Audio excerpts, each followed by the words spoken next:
What is happening out there, Rotoscouts baseball fans? Knew I should have scheduled this one for 4:15. I was trying to sneak it in, get it at 4:05, and save us 10 minutes, running into that 6:40 start time on FanDuel. Pain in the neck. Just one of those days that, like, every single thing I'm trying to get done just falls apart. Really annoying. Like, literally, I was just putting my contact lenses in 2 minutes ago, something I do every day. And the right lens. Is there any contact lens wearers out there? You ever have a lens that just is not doing what you want it to, no matter what? It's folding inside out on my finger. It's falling out of my eye after I put it in my eye. It's inside out once I get it to stay in there. So I got to redo it. It's unbelievable. And it was just like that with everything today. Computer froze up again. It's just really been annoying. One of those days, but fun. We've got NHL and NBA projections are live on the website. Did things in reverse order today, so a little bit later starting the show. We're out of the 2 o'clock hour into our usual later in the afternoon window. We've got some good contests to talk about. Big 12-gamer on FanDuel starting at 6:40. DraftKings lopped off those first 4 games, going with an 8-gamer starting in the 7 o'clock window. Let me locate mine. There it is. Just realizing that I never actually dropped in any placeholder lineups. Let me do that real quick while we talk. Some good pitchers on the board today. A lot of interesting spots for offense, though. I think it's more of a hitting-friendly kind of a day. We've got a couple opener-follower situations, but we do have, Ohtani, Cease on both slates. FanDuel, you get Lusardo, but he's facing the Cubbies. Not the greatest spot in the world. Absolutely love the Arrighetti spot there. So a lot to work with. And then, a couple other playable pieces, at least, down the old board there. Oh, that's a new wrinkle. FanDuel changed up the contest mix a little bit today. Hadn't noticed that. Here, let me just put a placeholder in this one. We'll deal with it later. We'll get started here momentarily. Let me just save this while I do that. How's everybody's day going out there? Yeah, I'll pull up the weather board in just a sec. Lara, thanks for the reminder there. Appreciate it. Weather always important and something I always need that little nudge to remember to go check as we start these shows. So we'll do that as we get into the run board. A lot to break down. We're going to knock out the FanDuel games, those first 4 in, decent hurry, just because I know most people are more focused on DraftKings. So we'll try and take care of those at a fairly good pace and then go on from there. But we're definitely going to dive right in right now and get all this stuff covered. So, let me pull up that prop finder board and we'll take a look at no, not proper dental. Not proper spelling on proper dental. Prop finder. There we go. So Roth doesn't have anything overly concerning. The worst he's got on the board is yellows. Yellow out in Chicago for the 740 Rays and White Sox. 64% chance of rain, but he doesn't look like he's all that concerned with it. Let's see what his note is. Rain showers around pregame, possibly lingering around first pitch. Storms come late game. Managed to avoid trouble yesterday. May see a similar day with just enough of a window. So it seems like it's one of those games where they can thread the needle. But if they miss, they'll probably miss badly. And you might lose the end of the game. You might lose the entire game. Nobody else that doesn't have a roof anyway, above a 40% chance of precipitation. So no other spot to really worry about. Definitely some warm days with some wind blowing out in several different spots. Some really interesting days for offense. So we're seeing some inflated totals around the league. Yankee Stadium, it's an 85-degree day. It's going to be an 80-degree night in the Bronx. Wind blowing out toward left field. So a lot of interesting spots for bats. But yeah, that one then for the White Sox is one to keep an eye on as far as the weather goes. What is this goddamn thing worrying about now? The fans are on this computer on overdrive again. I think it's Twitter that does it. I'm convinced that you open up Twitter and Elon just starts using all your computer resources for whatever his nefarious goals are. Because I pulled up Twitter before just to see if anything had changed NBA-wise. And it's been doing this since. It's under the table. And I'm using literally no computer resources right now other than Chrome and streaming, which costs nothing. Anyway, Hey, one of those days. Ducking's out there. Sean Carpin is out there. Took me a second to process how that name came together. What's up, Sean? Sean barely snuck to the cash line, even with Detmers and a decent showing by the Braves bats. Yeah, it was an up and down night. It was interesting. You know, we had decent day with the Rockies coming through a little bit for value. The Hunter Goodman home run pick hit the double dong. Big day for some of those Angels bats that were showing all that power. The Yankees not showing up, kind of cost me. I forget who the pitcher that I had. Was it last night that I had? I think I just had some of the middle of the road type pitching results last night. I'm struggling to remember what actually failed me, but yeah, I only had 5 lineups in, and I think only 2 of them got over the cash line. Not a great night, unfortunately, but hopefully we do better today. Start things out with the Royals and the Tigers. 8.5 run total there. 4.5 coming down on the Tiger side. These first 4, again, only on your FanDuel slate. That one is not a terrible pitching matchup. 2 usable enough starters in Seth Lugo, Jack Flaherty. Nobody's idea of a go-to ace on either side, though. Jake Irvin flashing a monster total toward the I'm doing these out of order. Do I have these in a different order? That's going to be really annoying. This is a slightly different order on one of my other board over here that I'm just noticing.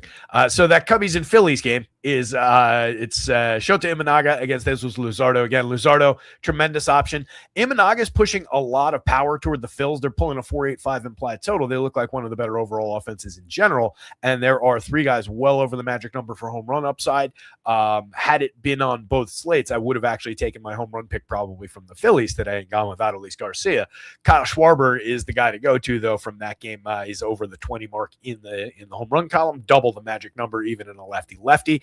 Imanaga not terrible and is off to a decent start this season. Had a very good start his last time out against the Pirates, but definitely struggled with the home run ball throughout last season and definitely targetable with some Phillies power. I do think you can play the Cubs coming back the other way against Luzardo, but he is tremendous in his own right. The Giants and the Reds, that's Tyler Mahle against Rhett Lauder. Not overly interested in either of those pitchers, with both those teams pulling a 4.80 implied total in that bandbox in Cincinnati, where we should see some fireworks. And then we get to the Washington and Pirates game. Jake Irvin pushing a big total toward the Pittsburgh Pirates. 5.5 run total for the Pirates is wild. Home game in Pittsburgh. They're opening up with Mason Montgomery, who's followed by Carmen Mlodzinski in their pitching plans. So no real interest in Irvin nor in the Pirates pitching, but definitely some interest in some of those Pirates bats. We welcome in the DraftKings slate with this Yankees and Angels game. Oh yeah, this is all out of order.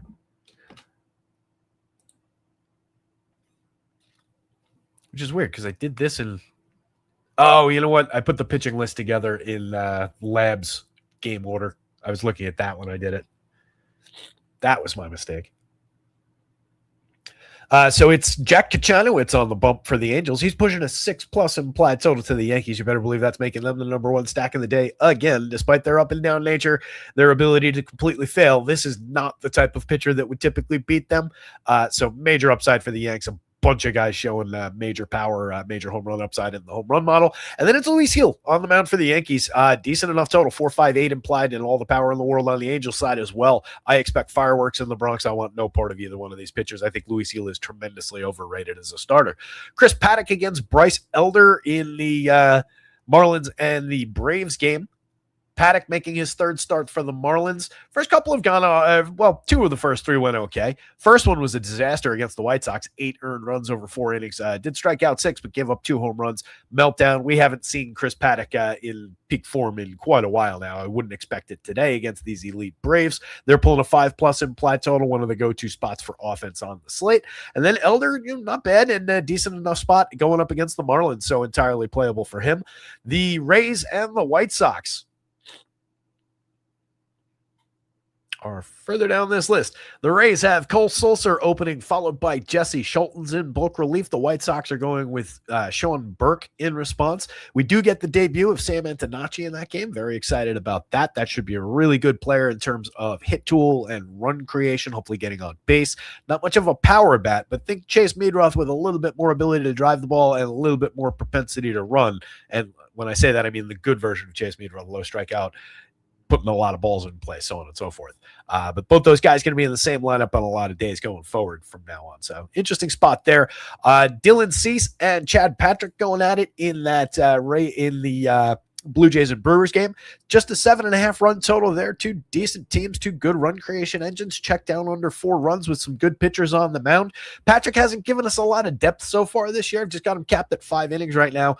He went 5 in a game against Kansas City. Then he followed, worked in bulk relief in the appearance after that. That was from the 4th to the 10th. So it was full rest, only appeared in bulk relief, only worked 3 innings, faced 12 hitters, was okay. Didn't strike anybody out, but gave up no runs on 3 hits. So don't know what the depth is really going to look like for Patrick, but a talented guy. Jose Quintana on the mound for the Rockies. You do not want any part of Jose Quintana. And then Spencer Arrighetti, I'm very, very interested in. The Astros are recalling guys all over the place. This one is a lot better than the one we targeted with Rockies bats yesterday. We've seen Spencer Arrighetti be very, very good in the show in spots. He's off to a good start in a couple of AAA starts. He went 6 innings in his most recent outing, struck out 7 in that game, struck out 9 out of 16 hitters in 4 1/3 against Miami's affiliate the start before that in AAA. So very good right-handed starter to throw at these Rockies. 3.66 implied total for Colorado. They're not showing the power or the offensive upside they were like they were yesterday. Little bit of value just based on being really, really cheap, particularly on DraftKings, but not the spot for Colorado, and definitely interested in the Astros pitcher as well as the Astros bats at just under a 5-run total against Jose Quintana. If people are sleeping on like a Jordan Alvarez because there's a lefty on the mound, again, that is the best lefty bat in baseball since lefty on lefty since Barry Bonds. Full stop. So do with that information what you will. Seattle against San Diego. Emerson Hancock continues to pitch well. 3 earned runs in over 5. But didn't really get away from them. Only 4 hits allowed, struck out 5, walked 2. That was against a very good Houston team. Better starts than 2 before that one. Good piece up, or a piece, I shouldn't say good because I haven't read it yet. A piece up on Fangraphs about his changes that he's made as far as pronation, supination, and things like that in his delivery that I plan on reading to get a better handle on what he's changed. But a pitcher we talked about a little bit, has definitely shown some signs of growth in this role while he's been filling in for Bryce Miller to start the season, and probably going to stick in the rotation if he keeps it up. It's really interesting. Randy Vasquez on the mound for the Padres. Low totals for both of those offenses. I have no issues going to any one of those 4 corners, though. The Mariners offense, Padres offense, both good enough. Both those pitchers are at least okay. My least favorite piece probably is Randy Vasquez against the Mariners. Definite spot for bats in the late night spot here. Texas at the Athletics. That launching pad in Sacramento is looking primed for action tonight. It's Kumar Rocker against JT Ginn, and we are seeing upside for power. Home run pick of the day comes out of that game. So you got to stick around to find out who it is. Hit the like button, subscribe to the channel, by the way. The website's rotoscouts.com. Last game of the day is a good one. It's Clay Holmes against Shohei Ohtani. The Dodgers and the Mets at the Dodgers, Ohtani keeping the Mets down and their offensive woes just keeping them down in general. 3.2 implied total for them. Solid 4-4 on the Dodgers side. They're the Dodgers. They're difficult to suppress, but Clay Holmes is a good suppressor of runs in general. He's good at keeping the ball down, limiting home run upside. He's been very good to start the season in terms of capping runs. Just not a big strikeout pitcher and not a spot where I'm expecting him to find some, but a very usable guy if we're just hunting for some clean innings and a win. Just not a really likely spot for him to actually do that.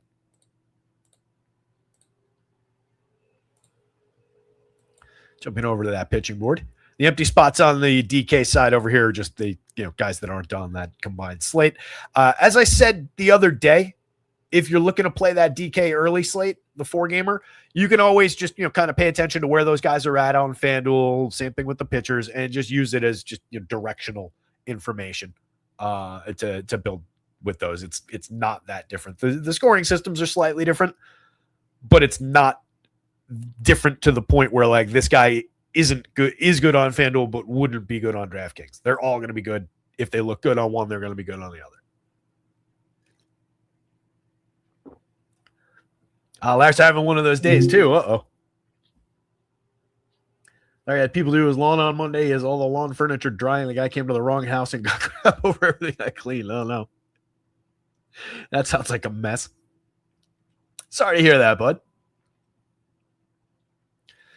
So as I was saying, Ohtani, Obviously, a tremendous piece up at the top. He doesn't exactly project to the moon, though. I mean, that is a good Mets lineup, whatever they've been doing offensively to start the season. We know they're loaded up with good players, not the highest strikeout targets in the world.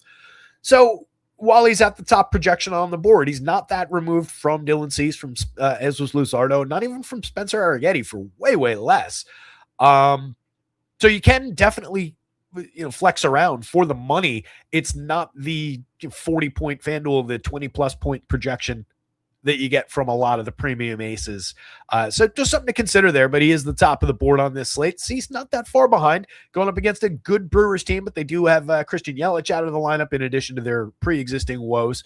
So definitely a decent enough spot for Cease. Usually he's his own worst enemy, and games get away from him more than he gets beat. Elite strikeout stuff when he's on. As with Luzardo, you could say the same thing as far as the elite strikeout stuff. Definitely a decent spot for him going up against the Cubs, but the Cubs have a lot of right-handed pop in that lineup, so not entirely safe. Arrighetti, again, absolutely love at those prices. I think he's got tremendous upside in that spot against Colorado. Should be good to open up for 6, a guy with plenty of major league experience, so it's not just a young kid getting called up for the first time. So definitely fire away with the Arrighetti shares. FanDuel makes a lot of things work at 73, and you can definitely use them there. And DraftKings at 7,000, I think he's the most obvious piece possibly of the year that we've seen in that SP2 cheapo role, just for how this board breaks down. Want him a lot more than like $6,500 showing Burke a few spots later, though I do think Burke is playable and almost certainly going to be way, way lower owned for less money. So do bear that in mind. There is at least one pivot there. I like Burke a hell of a lot better than Kumar Rocker, JT Ginn, Luis Gil, any of those other guys. So those are your 1, 2. It's Arrighetti with a bullet as number 1. But Burke may be a sneakier number 2 than the obvious Arrighetti first spot for that. I don't like the idea of combining those two guys. I don't think you want to go double pay down. If you go double pay down, at least go like, Arrighetti, Elder. Arrighetti, Hancock obviously works. I don't know that I would say Chad Patrick because I don't fully trust that spot against the low strikeout Blue Jays with the innings potential cap. It's probably just these two guys DraftKings wise. If you're looking for it, it's not even double pay down really. It's pay down and mid. Tougher combinations on DK today, especially with Clay Holmes coming in 8,700 feels a little bit high. Maybe if he was like 77, that would be more playable against the Dodgers. Again, good limiter of runs, a guy who could easily give us 6 clean innings there, but not a lot of strikeout upside. You're just hoping for the 6 and the win. And that would be it. And they're in a tough spot as far as that win goes. Makes it challenging. Don't like Kumar Rocker at all. I expect the A's to tee off in that spot. Again, Patrick, I think maybe we're limited by the innings. 94 on FanDuel, I want no part of with Chad Patrick. Burke is playable on the FanDuel slate at 8,000, but I don't know that we need to go there, especially when I've got Arrighetti there at 73, and we've just got all this more expensive pitching to work with. Lugo at 96 against Detroit, I don't really feel like is necessary. Same kind of thing with Jack Flaherty at 91 on that FanDuel slate. We'll talk about it when we get to those games. Just kind of middle of the board, or that game rather. Just a couple middle of the board righties, both capable of breaking off good starts, but on a deep 12-game FanDuel slate with all this pitching available, I don't really see the need to throw those darts when they're priced like that. If they were in the 8s, be a different story, but they feel high priced. I skipped over Imanaga in that. I would throw him into that mix too, especially with all the power that I'm seeing for Philly. Call him overpriced along with Jack Flaherty, Seth Lugo on that FanDuel slate. And then we get to the dregs. I mean, this does cut off like here. I really don't like the upside for Tyler Mahle. Back against a former team of his for 75. I don't think that's overly necessary on FanDuel. Not on DraftKings. Maybe he'd be in the mix for shares on DraftKings for SP2. JT Ginn, no thank you. Again, I expect that game to tee off in both directions. Ginn's the better of the two pitchers, and the Rangers probably the better of the two targets. 7,300 maybe makes it work, but I really don't like that spot that much. Just don't. I fear that ballpark. Luis Gil, again, I think is just overrated. 67 on FanDuel. I don't think you get the quality start. I think they're going to tee off against him. 72 on DraftKings. Loosely usable value, bargain bin type dart. Randy Vasquez at 98 is stupidly priced on FanDuel. 8,000 makes a lot more sense. Loosely playable. And it's mostly for lack of other options on DraftKings. but he should be in the low 7s, not the 8s. So that price is also a misprice. Schultz is acting in bulk relief. Jake Irvin is pushing a 5-run total toward the Pirates. 5.5. Paddock, no. Kuchanowicz, no. Quintana, no. It's ugly down the bottom, a couple openers. So really, again, you're cutting off around Clay Holmes. Fortunately, you do have usable options up there. I know Kumar Rocker's above Clay Holmes there, but I would definitely play Clay Holmes ahead of Kumar Rocker here. It was like Durang, Lau, and Cruz. Get you some. Gophers likes gin. JT gin. Gin. Which is it? Is it gin or is it gin?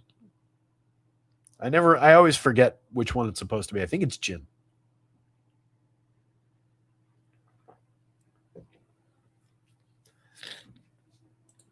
Let's bounce over to the game-by-game stuff.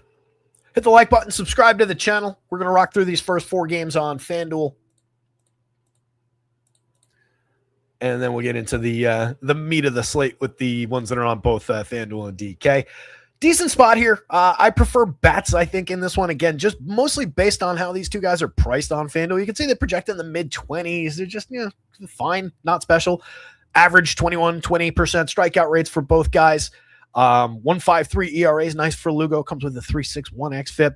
On Jack Flash's side, 5.14 ERA, 5.73 xFIP. Little rougher out of the gate for Flaherty. Last season, 4.15 ERA, 4.53 xFIP for Lugo, 4.64, 3.69 for Flaherty. Both these guys should settle into that upper 3s, around 4 kind of ERA range with similar reflections in the expected marks under the surface. They should be good for around a league average strikeout rate, win some games along the way. They're not crazy targetable.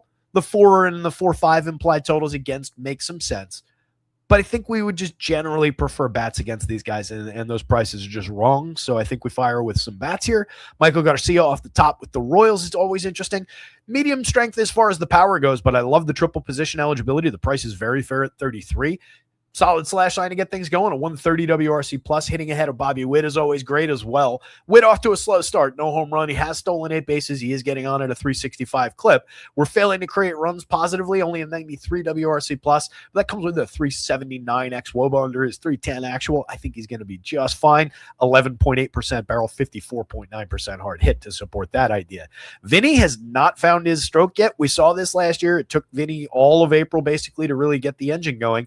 And then he had a fantastic season the rest of the way. So give him his 100 plate appearances, and if he doesn't start to turn things over once we start talking about May, then we'll maybe get concerned. Remains one of my favorite lefty bats, and he is cheap at 2,600. Sal Perez is also cheap at 2,600. 9.5 for Vinny, 9.59 for Sal.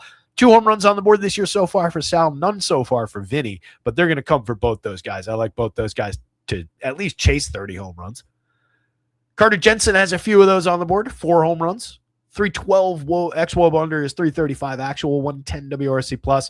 We'll watch where that goes. Not much of a bat otherwise, just a guy who's made some decent contact, but does have a little bit of pedigree as an up-and-comer. Michael Massey from the left side, mix and match kind of a player with a little bit of ability to put bat on ball, limit strikeouts. So far this year, that hasn't been the thing, but that's been who he's been historically. Caglianone is supposed to deliver big-time batted ball events and some major power. So far, no home runs this year, a .083 ISO, but that comes despite a 12.9% barrel, 51.6% hard hit. So he has made very good contact in a few batted ball events. Just hasn't resulted in anything. I think you stay the course. He's just getting cheap at 26. You can pop him into the outfield. I prefer Caglianone to Lane Thomas, Kyle Isbell, Michael Massey, Carter Jensen from down there. So if you're building with these Royals, 7 would be my target. Lane Thomas is good, or at least was at one point. So far, bad start to this season, bad season last year in a mixed 142 plate appearances. 2 years ago, 15 homers, 32 stolen bases in DC. So there is upside, at least for counting stats there for fantasy scoring. It's just been rough to start this year. And then Kyle Isbell's been great to start this year, but he is not this player. 2 home runs, 4 stolen bases, a 149 WRC plus. Mix and match piece in your outfield for 3,400, which is way overpriced. The Tigers have probably the, better lineups, not totally fair. Both these lineups, they're about equal. 2 interesting lineups. I like the pieces in the Tigers a little bit more, like Kevin McGonigal, one of the top prospects in baseball, who's out to a great start, just breaking camp, 72 fantastic plate appearances so far. Creating runs 62% better than average, has a 411 xWOBA under his 407 actual. Hit his first home run the other day. He's got a stolen base on the board. Kid's just been everything just as advertised. Our guy Gleyber Torres has not entirely been as advertised. What has been as advertised is he's got a 331 xWOB under his underperforming 288 actual, just an 81 WRC plus. But Gleyber's doing his thing out there for the most part. 19.2% strikeout, 16% walk. He's getting on base, 329 clip. That was much better last year, but it's not for lack of walks. It's not for anything that we can necessarily point to out of just some misfortune. He is hitting the ball like Gleyber Torres, so I expect the results will be there. The xWOB supports that idea.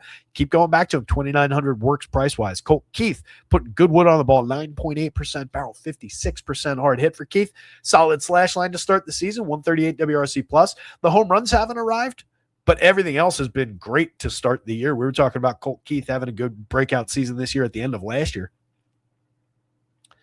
Riley Green, Spencer Torkelson, Kerry Carpenter, their power core, 915, 777, and 919 in the home run model. Lefty, righty, lefty there. I like all three of those guys in any Tiger stack on building. Sometimes it's only two that makes sense to fit in, but major sources of power for all three of those guys. Not a one of them is off to a particularly good start. You've only got 4 home runs between the 3 players, and Torque has none so far.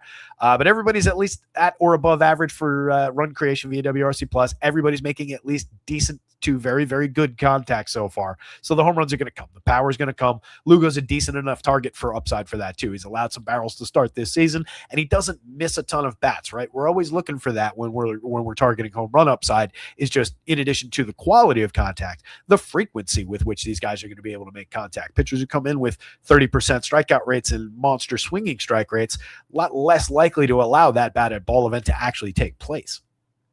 Down the board, Zach McKinstry, movable piece. Javier Baez and Jake Rogers, less so. Rogers does have a little pop in the bat, 14.3% barrel over 13 plate appearances this year. Had a 9.2 last year, 9.9 the year before. Baez is just basically shot. He's very cheap in the infield. He'll hit his 10 home runs or so this year. He is slashing 293, 318, 439, 113 WRC plus. Flashes of effectiveness. Tigers bats, Royals bats, Flaherty, Lugo. Any one of these 4 things is entirely fine. Not one of them is really, a world-beating spot. Comes in the Phillies. So I mentioned the Phillies power that's showing right there, most notably. Schwartz, Harper, and Adolis Garcia, all dramatically above the magic number. Schwartz at 21.83. When we've seen these guys coming in double the magic number so far this year, I don't want to say they've all succeeded in hitting a home run, but we're probably like 4 of 5, somewhere in that territory. That's going to continue. Anytime you see somebody that alarmingly above the spot, that is a good bet for a home run. Even lefty here, don't really sweat that. The power largely is coming from this monster home run issue that Imanaga had across 25 starts last year, 144 and 2/3. Struck out just 20%. He walked just 4%. He was okay in that department. The walks were great. Keeping guys off base is always nice. And he only had a .99 whip. So he doesn't exactly feed the run creation engine on his own by giving away opportunities. But when you're a fly ball pitcher, allowing this much premium contact, he's way over the line there. He's over the line there, way over the line there on a 21.8 degree average launch angle. Just leads to too many home runs. So far this year, he's only allowed 1 in his 3 starts. Year before, in 29 starts, it wasn't as big a problem. 8.6% barrel. The launch angle was a lot lower. The exit velo, the hard hits were not a problem. It still was, though, a 3.89% home run rate. Usually we call 4 like dramatically bad. So that is elevated. So even in the good year, it wasn't exactly, an attribute of his to limit power. But last year was a disaster for home runs. So I love the Phils from that perspective. We do see teams like that, especially when a pitcher is good at limiting opportunities, like I said about Imanaga with the sub-1 whip last year. Guys aren't on base. Those home runs don't amount to as much. So sometimes these guys can coast through. He gives up 2 home runs, but they don't matter as much, and they win a 6-4 ball game, and he has an okay start. So far this year, he's found some strikeout. So I don't think if you're in love with playing Shota Imanaga that he would be necessarily off the board for the power that the Phillies are showing. He projects out as playable. I just don't like that $10,000 price. It's kind of the same thing as the 2 pitchers in the last game. Imanaga did strike out 9 Pirates in his last one, struck out 9 of 19 over 6 no-hit innings, shut them out 1 walk. So tremendous outing there. Had a 7 strikeout game, but gave up 4 earned runs in the first outing. Just 4 strikeouts against the Guardians in the middle game, 1 earned run over 5 innings, though. On the Phil side, Luzardo, 36.6% strikeouts so far this year. It's been tremendous out of the gate. The stuff looks fantastic. 6.23 ERA, but we ignore that with the 1.59 whip, this 1.95 Sierra sitting next to it, plus the support from last year. 3.92 ERA, but a 3.25 xFIP, 3.40 Sierra. I would expect him to settle in somewhere in this 3.5 type range when it's all said and done with 30-ish% strikeout stuff. The stuff looks even nastier this year, I think, than it did last year. Plenty of upside for him. But again, the Cubbies do bring some right-handed power to bear. You've got Seiya Suzuki in the middle of the lineup at 10.47 in the home run model. We do have this confirmed lineup in now. Let me grab it.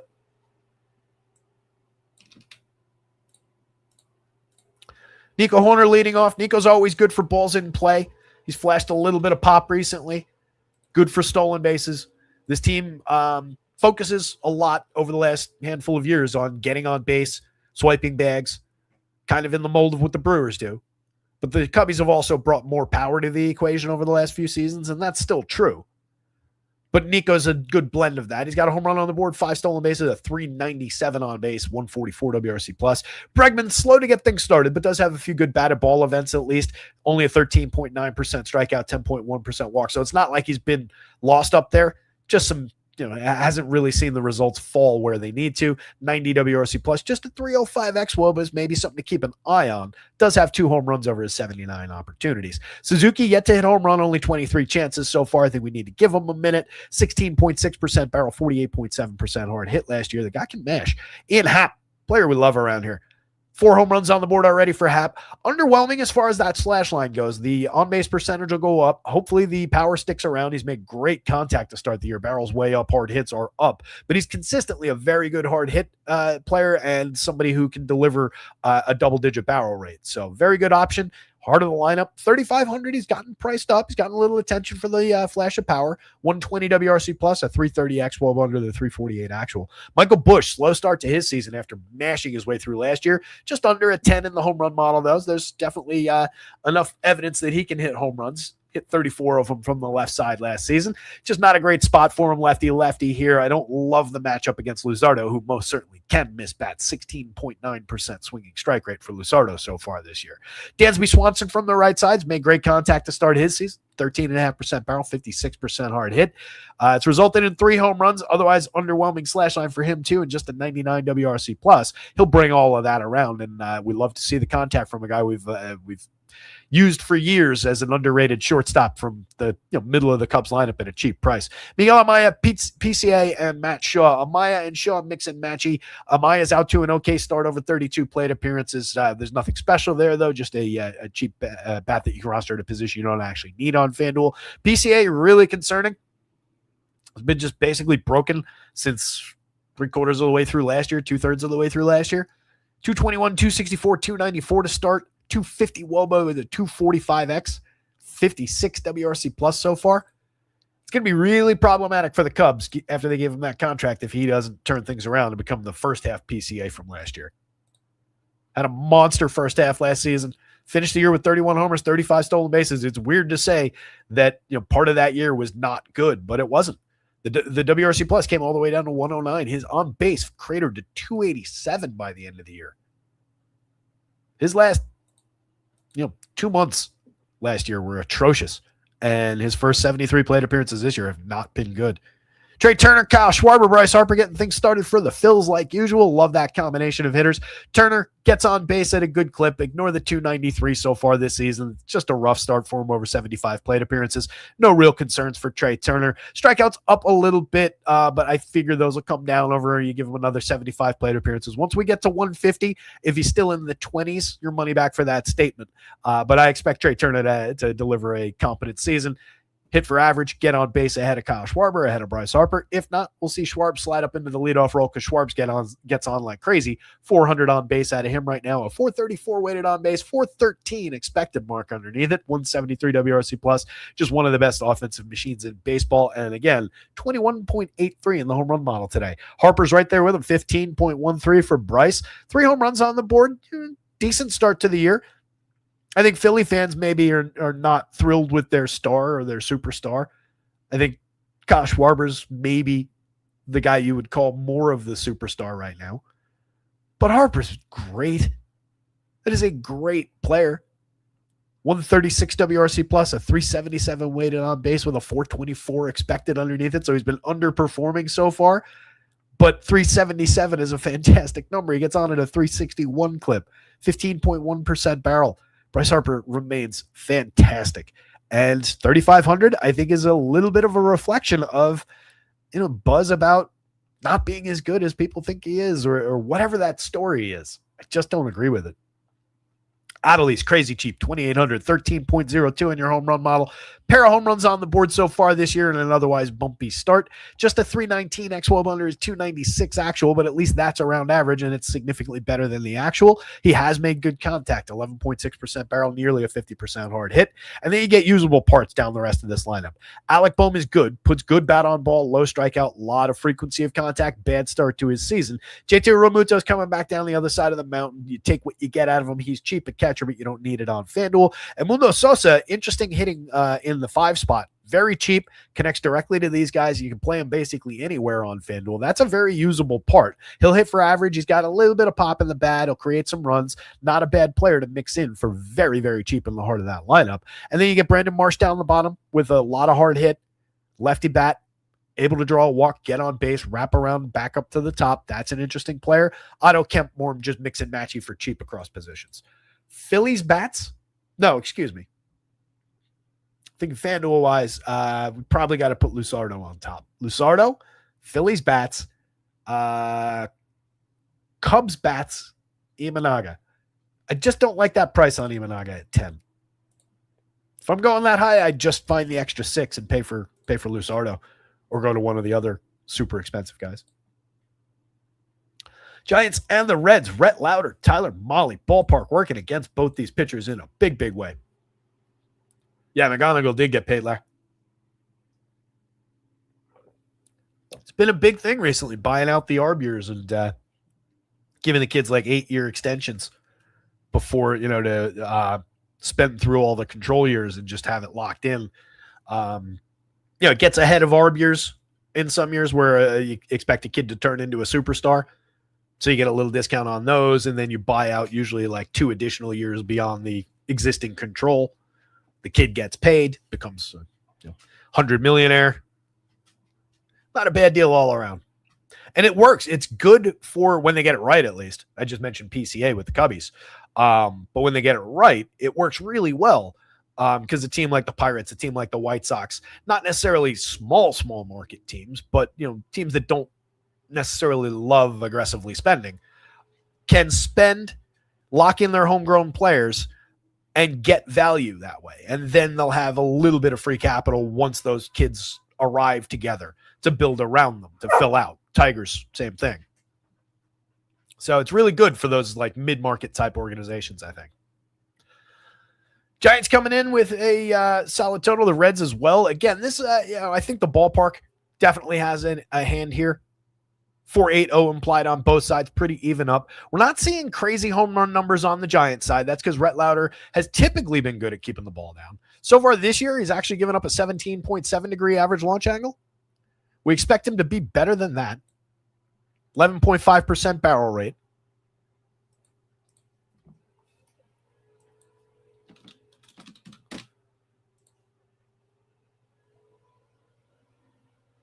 When was that? I didn't scroll over far enough. 3.3% barrel on a 12.5 degree average launch back in 2024. That was over 6 starts, 30 2/3. Extremely small sample. Did give up some hard hits, some exit velo there, but did not allow a home run in those 6 outings in the show. And then through the minors was reasonably good at keeping the ball down. Did have some bumps. That was, how large is that sample? Yeah, no, that's just a 9-inning sample. That doesn't count. He's difficult to nail down because the samples are all over the place. 22 starts, 108 2/3 in 2024 in the minors across all levels of the minors, a 0.75 home run per 9, while inducing a 51.7% ground ball rate. So the idea with Lauder is that he's going to be able to limit some power. Just 1 home run allowed so far across his 3 starts this year, I believe. Yeah, 1 home run allowed. Struck out 5 in the first game, 4 in the second game, 2 in the third game. Has given up some earned runs along the way, including 4 over 8 hits, 5 runs overall, 4 earned, 2 strikeouts, 2 walks over 5 and a third against Miami in his last start. Not a good one there, but he was effective over 6 against Texas. Okay over 5 against Boston. I don't think we need to go there with the Giants pulling a decent total, but it wouldn't shock me if he had 5-6 somewhat effective innings, comes away with 5 strikeouts and 2 runs allowed, something like that. Tyler Mahle, I think, is more the target here. You can see a little bit more power showing for the hometown Reds. Mahle so far this year, 4.30 ERA, but a 3.33. xFIP over his 3 starts is 14 2/3. He struck out a few, but he's walked too many so far. Last year, 86 2/3 was sub 20% strikeout. Did have a 2.18 ERA, which stands out, but a 4.43 xFIP, more than 2 full runs higher is the real number. Didn't really struggle with any kind of premium contact or power, though. Not too bad through these departments. Mahle's a pitcher who once upon a time we had a decent opinion of. It's just been so injured and lost for multiple seasons that you don't have a lot to work with here. 7,500, probably not. There are plenty of strikeouts here for him, though. That would be the one thing. 28% strikeout rate so far for this Reds lineup. A lot of strikeouts from them too. Last year too, 27.9, same number from the same group of guys. It's tempting to say that you could throw that dart at 75. It's just, if I were considering that, like I said on the DraftKings board, I'd probably just go to the obvious Arrighetti spot for 73. Or I might be tempted by what I think is maybe a slightly safer Sean Burke at 8 than Tyler Mahle at 75 in this ballpark. Although Burke has the weather issues. Anyway, carrying on. I know these games are FanDuel only. Giants bats. I do think that they have a chance to get to Rhett Lauder. Again, inexperienced pitcher, definitely something to work with there. Doesn't really strike anybody out yet at this level, and has given up some runs. So grab some Giants bats. They work. Willy Adames in his usual spot up toward the top of the lineup at 2,900 is very affordable given the power upside. 3 home runs and a much better start this year than he had last year with a 141 WRC plus, 380 WOBA, but a 324 actual, right around the league average. Just a 40% hard hit rate. It's around what he does, though. 12% barrel, right around what he does. So looking a lot like Willy Adames to start his season, which is good because last year he did not look at all like himself. Luis Ariz, just the hit tool. You can focus on him getting on ahead of the Casey Schmidt, Rafi Devers, Manny Chapman pocket there. Schmidt, 4 positions, on FanDuel for a cheap price.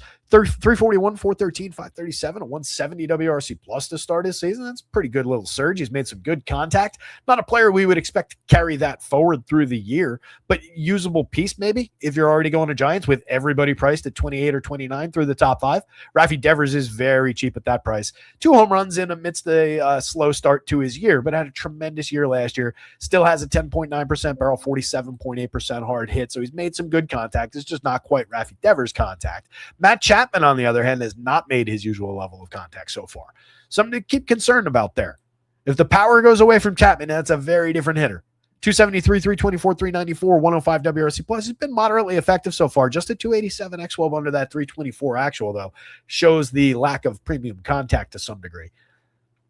Jung-Hoo Lee, Daniel Susac, Will Brennan, and Drew Gilbert. Mix and match pieces all down through the bottom of the Giants lineup.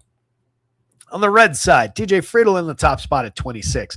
Bad start to TJ's year. When he's going right, he's getting on base, he's stealing bases, he's making things happen. He has like 12 to 15 home run power. Nothing's going right for him right now, as reflected by a 226 xWOB under a 229 actual. Ouch.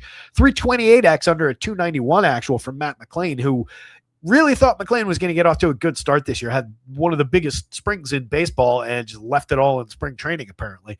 No home runs on the board. He has stolen 3 bases. He is getting on at a 338 clip to support some kind of upside.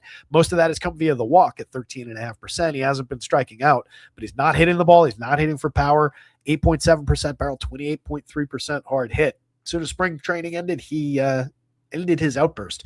Ellie, on the other hand, 5 home runs, 5 steals. Tremendous start to his year, a 148 WRC plus. Fire away with Ellie De La Cruz. Sal Stewart, major power upside out of him. 5 homers from him, 310, 431, 638 start to his year. 442 xWOB under a 457, 185 WRC plus. I would say quietly starting that season. Not nearly as buzzy as so many of the other breakout, rookies and breakouts, Jordan Walkers and the guys who are getting all the attention. Sal Stewart's just been mashing, and he was a buzzy guy coming up in draft season. Expected to get this job out of spring training, which he did. But then it kind of, I feel like the conversation about him kind of slowed down a little bit. He was on Central just 2 days ago, talking about his swing and his start to the season and everything, but definitely a little bit more quiet and under the radar. He's priced all the way up at 3,700 on this FanDuel slate, so they definitely noticed, but less buzzy for sure. Eugenio Suarez, 2,800. You can make some of that salary bump back by paying down for Eugenio. 2 home runs on the board, bad start to his year. It'll all come roaring back. I'm not worried yet. I don't think there will be a reason to be worried in a few weeks, but very real power bat, 10.3% barrel. He's just lacked consistency, only a 23.1% hard hit. That is just not nearly who he is. So we'll see the real Eugenio show up soon. Spencer Steer, Rhys Hines, Tyler Stevenson, and Ke'Bryan Hayes all mix and match pieces down the bottom of this lineup as well. Steer can turn on one from time to time. Solid 17.9% barrel out of him to start the year. That won't stay in place. He's hit 3 home runs, otherwise completely ineffective. Rhys Hines hasn't been good so far to start the season. Stevenson, a good catcher bat, but again, you don't need it. If he's on DK, it's a different story. He is playable as a first baseman in this lineup at 2,500. That's fine, but not ideal hitting 8th. And Hayes always puts bat on ball, never sees anything for it. Reds bats, Giants bats, Rhett Lauder, Tyler Mahle, but really not that interested in pitching. Last FanDuel only game. We get Jake Irvin. You don't want him because the Pirates are pulling a 5.5 run total against him. That is wild. 2026 Pirates, ladies and gentlemen. Carmen Mlodzinski. I don't think we want much Carmen Mlodzinski here on FanDuel where we're locked out of the quality start for the opener follower situation. It's Mason Montgomery opening up, lefty righty combination to open things up. You don't want either one of those guys on FanDuel. It's just not relevant. So we're talking Nationals bats. There is a little upside for sure. James Wood, not a real problem, lefty against the opener, and then you get him the rest of the game against righties. He's been mashing 5 home runs on the board already this season. Curtis Mead, former top prospect who has just bounced all around baseball so far and never really landed with his feet on the ground. Home run, 2 stolen bases, 241, 333, 414. We have Luis Garcia Jr. in the lineup against the lefty opener, down the bottom of the lineup, though, and no Nasim Nunez. So they're bouncing around middle infielders all over on this team. But Mead in the lineup today, reasonable enough option hitting second if you're going to this team, cheap at 2,800. Dallin Lyle at 29, not a problem. Again, lefty, but that's just against the opener. They just basically went lefty-righty through this lineup for the opener-follower situation. Brady House, solid righty bat, made some good contacts so far this year. 2 home runs on the board, decent start, 112 WRC plus. CJ Abrams, 6 home runs on the board, 4 stolen bases, price way up, 4,400 for CJ Abrams. CJ he's more expensive than Aaron Judge today. Second most expensive player behind only Jordan Alvarez. That is bananas. CJ's good. CJ's not Jordan Alvarez. CJ's not Aaron Judge. FanDuel's all over the place with pricing. It's a great start to his year, though. Can't take it away from him. And solid lefty bat against a very low-end righty for most of this game. Joey Wiemer, another player off to a great start. 3,400. He's also priced up, but it's just not as offensive as the 4,400 on CJ Abrams. Yorby Vivas, Keibert Ruiz, and Luis Garcia Jr. Garcia is probably the guy you want down there. That's the actual bat among that group. Vivas off to a decent start with the hit tool, getting on base a little bit, but that's probably not who he is in the grand scheme of things. We've seen Garcia succeed in the 270, 280 type range with medium-grade power. So he's playable from down bottom and probably sees his first plate appearances against the righty, just not hitting up there against the opener. And you just use him, consider him the wraparound, consider him as if he's leading off ahead of James Wood. The Pirates, the much more desirable offense here. I think they get popular. Crazy high prices on FanDuel. 39, 38, 34, 36, reflecting that high total. O'Neal Cruz, who's better than O'Neal Cruz? 5 home runs, 7 stolen bases, a 173 WRC plus, justifying all of our love from the preseason. We were the only place that stuck with this guy. Go read across the industry. Everybody's preseason pieces, everybody wrote off O'Neal Cruz. And he might still die on the vine this year. I'm not patting myself on the back fully for any of these calls yet, but love the start. Brandon Lau, killing it. 12.66 in the home run model, 7 home runs on the board, a 4.11 ISO to start his Pirates career, 375 xWOB under a 461 actual. So we expect him to cool a little bit, but he's always been a very good lefty bat at second base with plenty of home run pop. That is not a bad spot to throw at Jake Irvin, who's allowed a 20% barrel so far this year, 4.69% home runs, 52.5% hard hits, 91.5 miles an hour of exit velo, and so on and so forth. It is a problem on the mound for Mr. Irvin. He has found some more strikeouts this year over his 3 starts, though. Ryan O'Hearn, solid left-handed bat with some pop, more in the 15 to 20 home run range. He's got 3 on the board so far this year. Fantastic slash line, though, 305, 394, 508, creating runs 46% better than average, backed up by a solid Woba Expo. Marcell Ozuna not hitting to start the year. That's the main disappointment for these Pirates.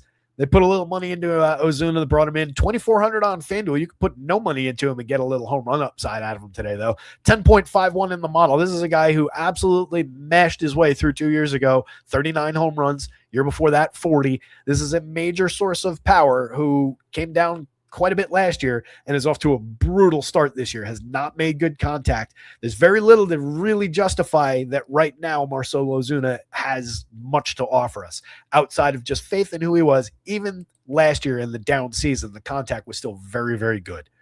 So that guy's not totally gone, and you're throwing him up against this guy. So there's plenty of upside there for Ozuna, and he is stupid cheap. If you're going to this team, not only do you probably need him to make things work salary-wise, I think you want him. I really do think that that's going to be an underplayed and underappreciated spot. He's going to hit his home runs. Even if he only hits 20 this year, one of them is likely to come against Jake Irvin tonight. Nick Gonzalez, Spencer Harwitz, Nick York, and Henry Davis, playable pieces down the bottom of the lineup. Everybody's affordable. Spencer Harwitz, probably my favorite piece down that way. Nick Gonzalez has made a few good pieces of contact to start his season, but Harwitz is the guy who's good at limiting strikeouts, good at drawing walks, puts good wood on the ball, came away with a solid handful of home runs last year. It's a decent enough player for $2,500. I just don't love the first base only positioning of him. That's always annoying. Pirates bats, Nationals bats, don't play pitching in this game.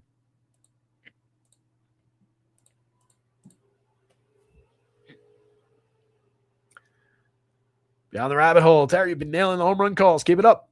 I plan to, buddy. That's what we do around here. Yeah, double dong from Hunter Goodman last night.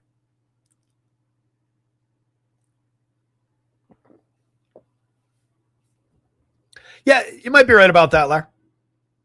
Teams might be doing the long-term lock-ins in anticipation of what a cap might look like, knowing that the CBA is coming. Could be. So another spot, I think we're really just targeting bats. Welcome in the DraftKings slate here. Finally get to talk about DraftKings. We've seen this game go off a couple times already this week. Yanks didn't really hold up their end too much last night, but the night before went off for 21 combined runs. Angels did their part. They hit 3 solo shots in the first inning last night against Ryan Weathers when all 4 of those top righties were showing power. They're showing a little bit less in this spot against Luis Gil. You've got Neto just below the magic number, Trout hovering right around it, Joe Adell a couple spots further down at 9.62, and you don't have Jorge Soler in the starting lineup today. So you get a little bit of a dip in the overall total, the overall power numbers, the power index numbers, but it looks like every bit the spot as far as Yankee Stadium on a warm night, wind blowing out, so on and so forth for home run power. And again, Luis Gil, not that good. He's really not. 10 starts last year, 52 innings, dealt with some injury, 17.3% strikeout when he was here, 13.8% walk. What's special about that? 3.29 ERA? Sure, he got away with it, but he had 5.65 xFIP, 5.72 SIERA, 1.44 WHIP while giving up this kind of contact in Yankee Stadium. That is not sustainable. That's not going to work. Year before, he was good, 26.8% strikeout in terms of the Ks. He was good, 11.7% swinging strike rate, but walked 12.1%. 4.36 xFIP under that 3.50 ERA. So again, he got away with it, but he gave up a ton of barrels. Was better at inducing weak and medium contact that year. The stuff was more intact that year. He had just right on the nose average stuff, below average across a couple starts or across one start this year. But I think this guy, if he was ever real, just doesn't exist right now.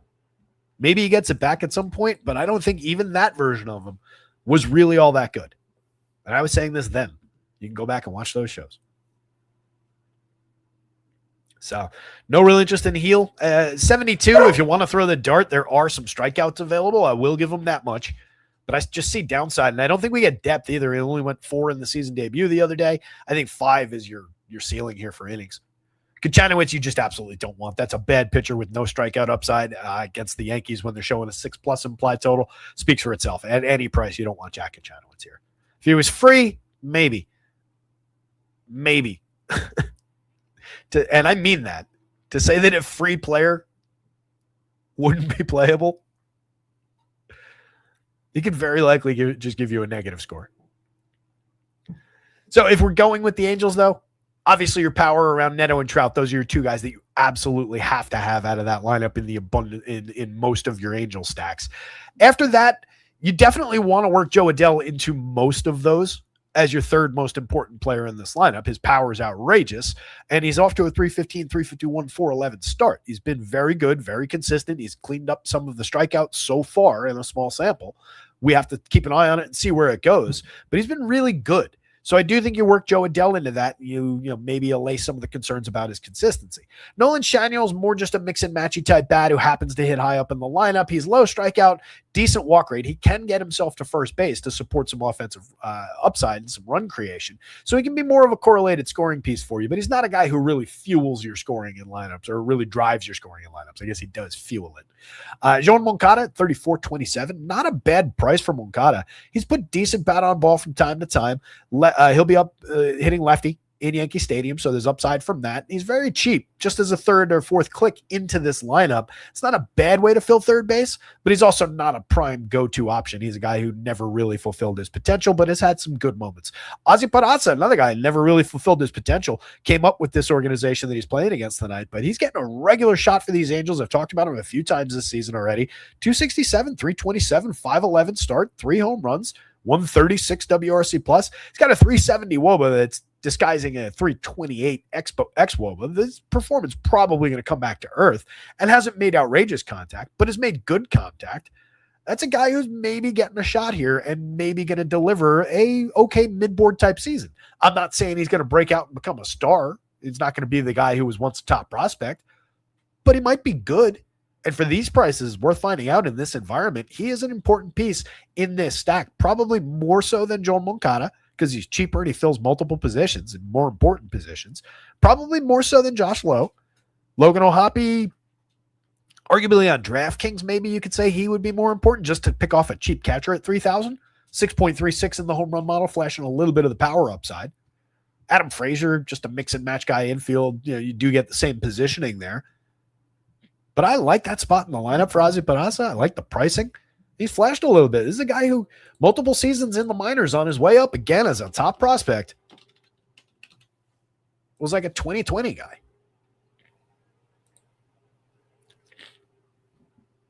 (2021) 18 home runs, 38 stolen bases. 2022 is all over the place.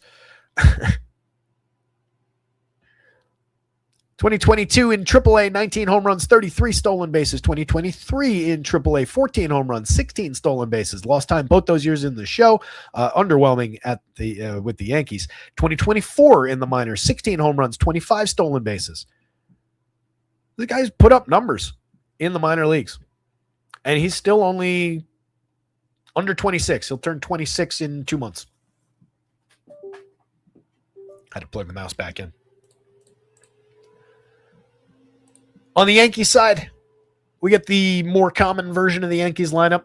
Not messing around with no Ben Rice because there's a righty on the mound to start things off today. So we got Ben Rice hitting second with an 11.09 in the home run model. Absolute masher, 55.42. Correctly priced on both sites. Those might seem high, but they're not. That's who Ben Rice is. 4 home runs on the board already. A monster xWOBA, WOBA, 241 WRC plus. One of the best run creators in baseball so far this season.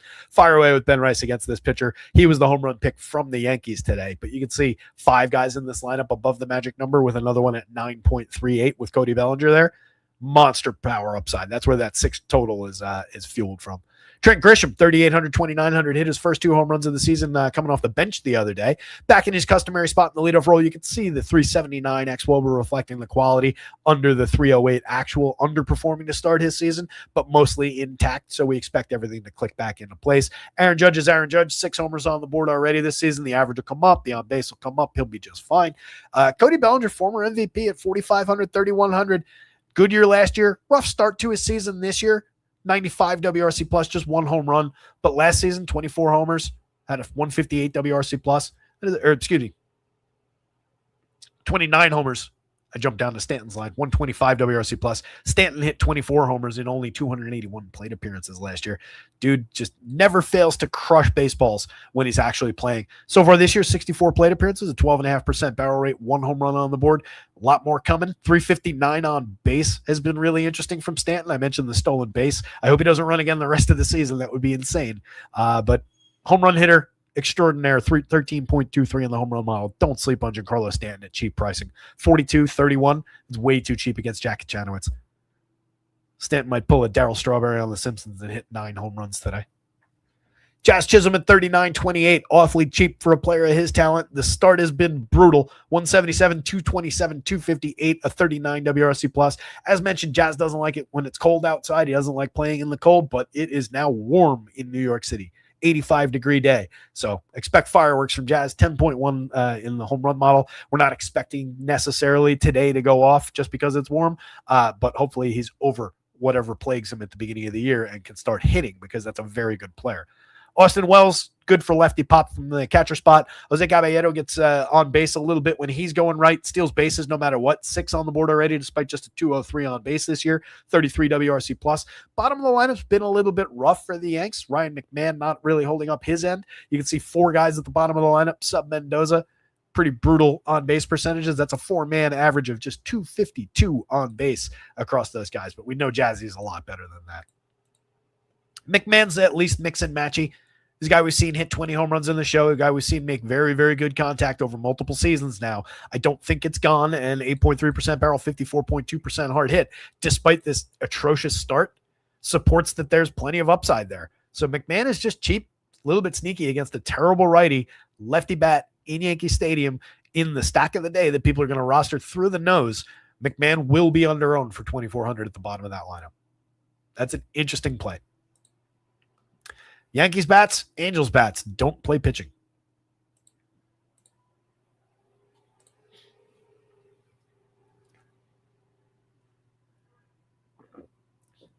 Michael Nack spotted Joker one. It cracks me up when Terry's tail is wagging. Yeah, he was, I think, going after his side again. When I was scratching his side, I felt he was all like just licking and just wet and the fur all messed up. So I just hope he didn't tear himself up. Drives me nuts. I feel so bad. There's like nothing I can do. And it's always, I'm in the other room and I come in and he's just licked himself raw on his, like, you know, upper leg, like, you know, the meat of the drumstick there. Poor guy. It's always around this time of year when it gets warm because he's so furry and hairy and everything. It just, the moisture gets trapped under there apparently. It just makes him itch. Poor guy. He's got worse going on though. Poor Joker, our buddy. So if that's the worst of his problems today, he's doing all right. Marlins 4.01 implied total. The Atlanta Braves coming in a 5+. They've been on fire to start the season. 4 guys in their lineup, speaking of power, over the magic number for home runs. It's the usual suspects. Ronnie Acuna, Drake Baldwin, Matty Olson, and Austin Riley. Come on down. Monster home run upside for them against Chris Paddock, or the corpse of. So far this season, a 4.41% home run rate over his 2 starts, 20.6% strikeout. He has found some swinging strike a little bit.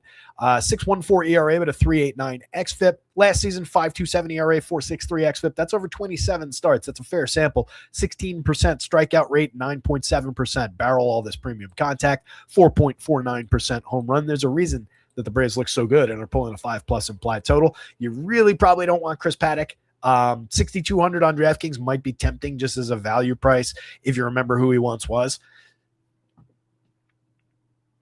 You know, as mentioned before, okay start the other day against Detroit. 6 innings, gave up 7 hits, but only 2 earned runs, struck out 4, a lot of home run, just 1 walk. 4 2/3 of 1 run ball, 1 unearned run on 3 hits against the Yankees, struck out 4 and walked 4 and was lucky to be there. 4 innings of 8 run ball against the White Sox in the first start, as mentioned earlier. So I just don't think you go there against this Braves team. Not with the way they're hitting the ball. Going the other way, Bryce Elder, though, 17 2/3 so far this year. Decent, slightly above average strikeout rate, 1.02 ERA. It's betrayed by that 3.44 xFIP, 3.56 Sierra, but those are around where I expect Bryce Elder to be. Those are not bad numbers for this pitcher. So I would be perfectly fine playing Bryce Elder in this spot around these prices against these Marlins if he was just coming in with like a 3.5 ERA anyway. So no big deal, and it's a small sample. Last season, pitched to a 5.30 ERA, but a 4.04 xFIP, 4.29 SIERA. Had a 1.39 WHIP. It's a little bit high. That's despite a 7.5% walk rate, which matched his season before. He had a 1.63 WHIP that year in 10 starts, 49 2/3. Year before, 1.28, despite an 8.6. So just gets beat on BABIP a lot, but can succeed when he's getting fortunate, when those balls aren't dropping in against him. We've seen him succeed. 7 innings against the Diamondbacks out in the desert. 2 unearned runs on 4 hits, struck out 8 in that one. 6 innings against the Athletics. Give up 5 hits, but no runs, struck out 5, walked 1. Little bit bumpy over 4 2/3 against the Guardians. 2 earned runs on 4 hits. Not bad, but not great. 3 strikeouts, 3 walks, just a little inefficient, give up a home run. Not expect him to light the world on fire, but a mediocre or a medium grade projection here, medium grade expectations for a medium price on a long but maybe short pitching slate, if you get me. There's a lot of options, but it's not necessarily deep, especially on DraftKings. FanDuel's got a lot more depth to it. Marlins bats against, I do think, are in play. 4.01 supports a little bit of offensive upside here for them against Elder. He's very gettable.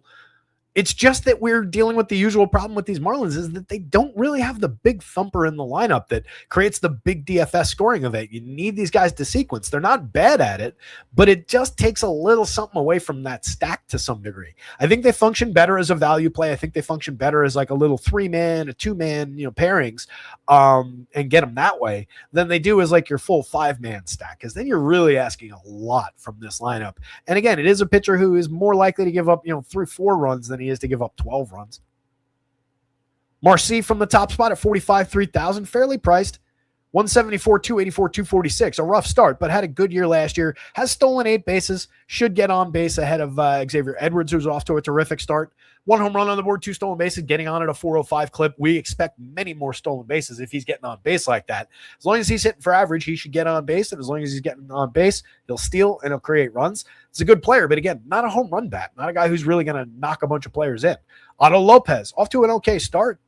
Solid slash line, excellent on base, 143 WRC plus, good support in the X-Wova department as well. But again, not a big power bat. Made some good contact this year, but look where he was last year, the year before. That's who Otto Lopez really is. Liam Hicks, not really making great contact, has 3 home runs on the board, 314, 362, 510, but his 3 home runs are not really supported by anything over here, just happenstance. Low strikeout, decent walk rate last year, low strikeout, lower walk rate so far this year, putting a lot of balls in play. Probably a little expensive, especially at 35 on FanDuel. 46, at least you get him at catcher on DraftKings, but that's maybe a little more than I want to pay for these bats. Connor Norby's actually maybe interesting if you're going this direction. 2,900, help you cheapen things up a little bit. 10.5% barrel to start his year. He's got 2 home runs and 62 plate appearances. 371 actual WOBA over a 322 expected mark tells a different story, though. 132 WRC plus. There's some good, there's some bad in here. Has drawn a few walks. Came up as a buzzy prospect once upon a time. Kind of lost some of that gleam, but getting a regular chance here and hasn't been bad to start the year. So if you wanted to go like, what if I just wanted to pick off a 3-man infield? Fill second, fill short with okay players. Connor Norby at first to help cheapen things up. I'm paying $4,000 a man. That's still more than I want to pay, though. I don't know that I want to pay $4,000 a man to get to these Marlins, even in a 3-man like that.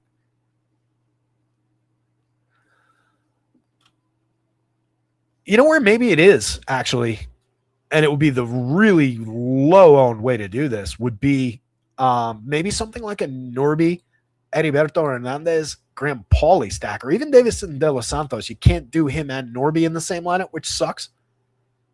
And I probably wouldn't want a 3-man the last 3 hitters in the lineup. Davison's an interesting, potentially sneaky bat down the bottom of this lineup. Kid's got major power upside. He's going to be a free swinging, lot of zeros type of a bat if he ever clicks in the show at all. But 2024 across 583 plate appearances from AA through AAA, hit 40 home runs. Year before that, hit 22 in 560 plate appearances. Last year, just 12 in 464. Not sure what happened there. Still just 23. Getting a full-time shot. Had 3 home runs to start his season in the minors before he got called up. But you can't put him in there and get Connor Norby at the same time. And Norby's kind of the key to making that work, I think, down here. Eddie Betterton makes good contact, did so last year. A little bit of pop there. So if you went like him in the outfield, 29 on Norby at first, and then 27 on Graham Pauley at third, it's not an uninteresting way to put it together. And now I'm only spending $2,800 apiece or $2,900 apiece to get to my 3-man Marlin stack. I think that works a little bit better. I don't completely love occupying first and third base with Connor Norby and Graham Pauley, but I don't completely love anything about these Marlins. So this is just kind of if you're determined to extract value in this lineup, that would probably be the way to do it. We are foregoing probably their 4 best bats, but I don't love those 4 prices. Same deal on FanDuel. I don't love these guys at those prices. Those are elevated prices. And Elder's not completely terrible.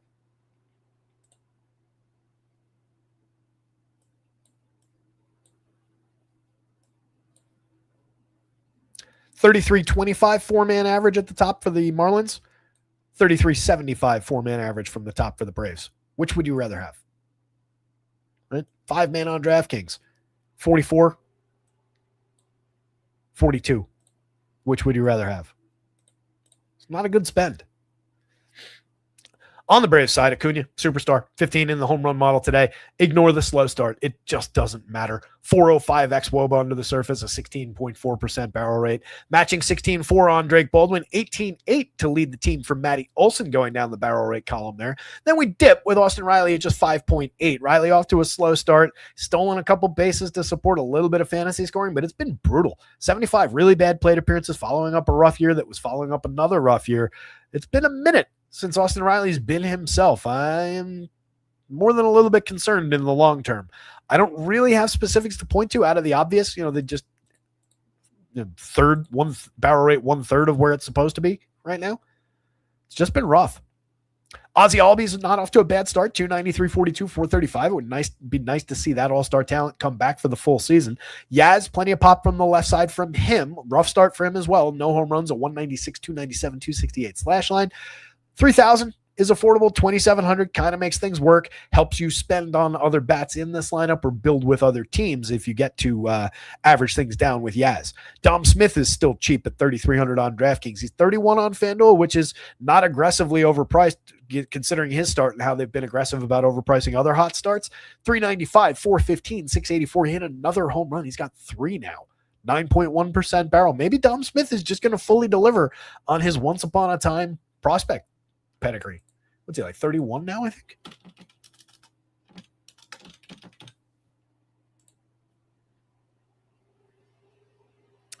Dom is 31 on exactly 2 months from today. Peaked at 12 home runs for Washington in 2023. Over 586 plate appearances. That was also his most plate appearances that he ever had. Struck out just 15.5% of the time. That year hit 254, 326, 366. Just the 91 WRC plus, a 321 xWOBA under a 306 actual. That was his highest xWOBA in any kind of respectable sample size. Once upon a time was supposed to be a good lefty bat with some solid power upside. Hit for average. Just never really became that guy. It's believable enough that he would hit for average through the season. I don't know if I buy a breakout for power, but if he maintains the contact he's making so far, then 20 home runs is not crazy. Mauricio Dubon, Mikey Harris down the bottom of the lineup. Harris, great for counting stat upside. We'll see what it becomes. Hopefully he's not just like Ceddanne Rafaela down the bottom of the lineup these days, but okay start to his season. Dubon, great start to his year, 339, 379, 532, but we know he's not that player. 2 home runs on the board. More expensive than Ronald Acuna. Ronnie Acuna still coming in at just 3,000. They re-lowered Ronald Acuna's price. It had gone back up to 32 yesterday. Now it's back down to 3,000. He costs the same or less than all 4 of the guys atop the Marlins lineup. Literally one of the best players in baseball. Take advantage of that price. It's so dumb. 5,400 on DraftKings is a couple $100 too cheap too, but it's not nearly this idiocy. Braves bats. Bryce Elder. Marlins bats, but they cost too much of the guys you need or you would want. And I don't think Chris Paddock is really in play.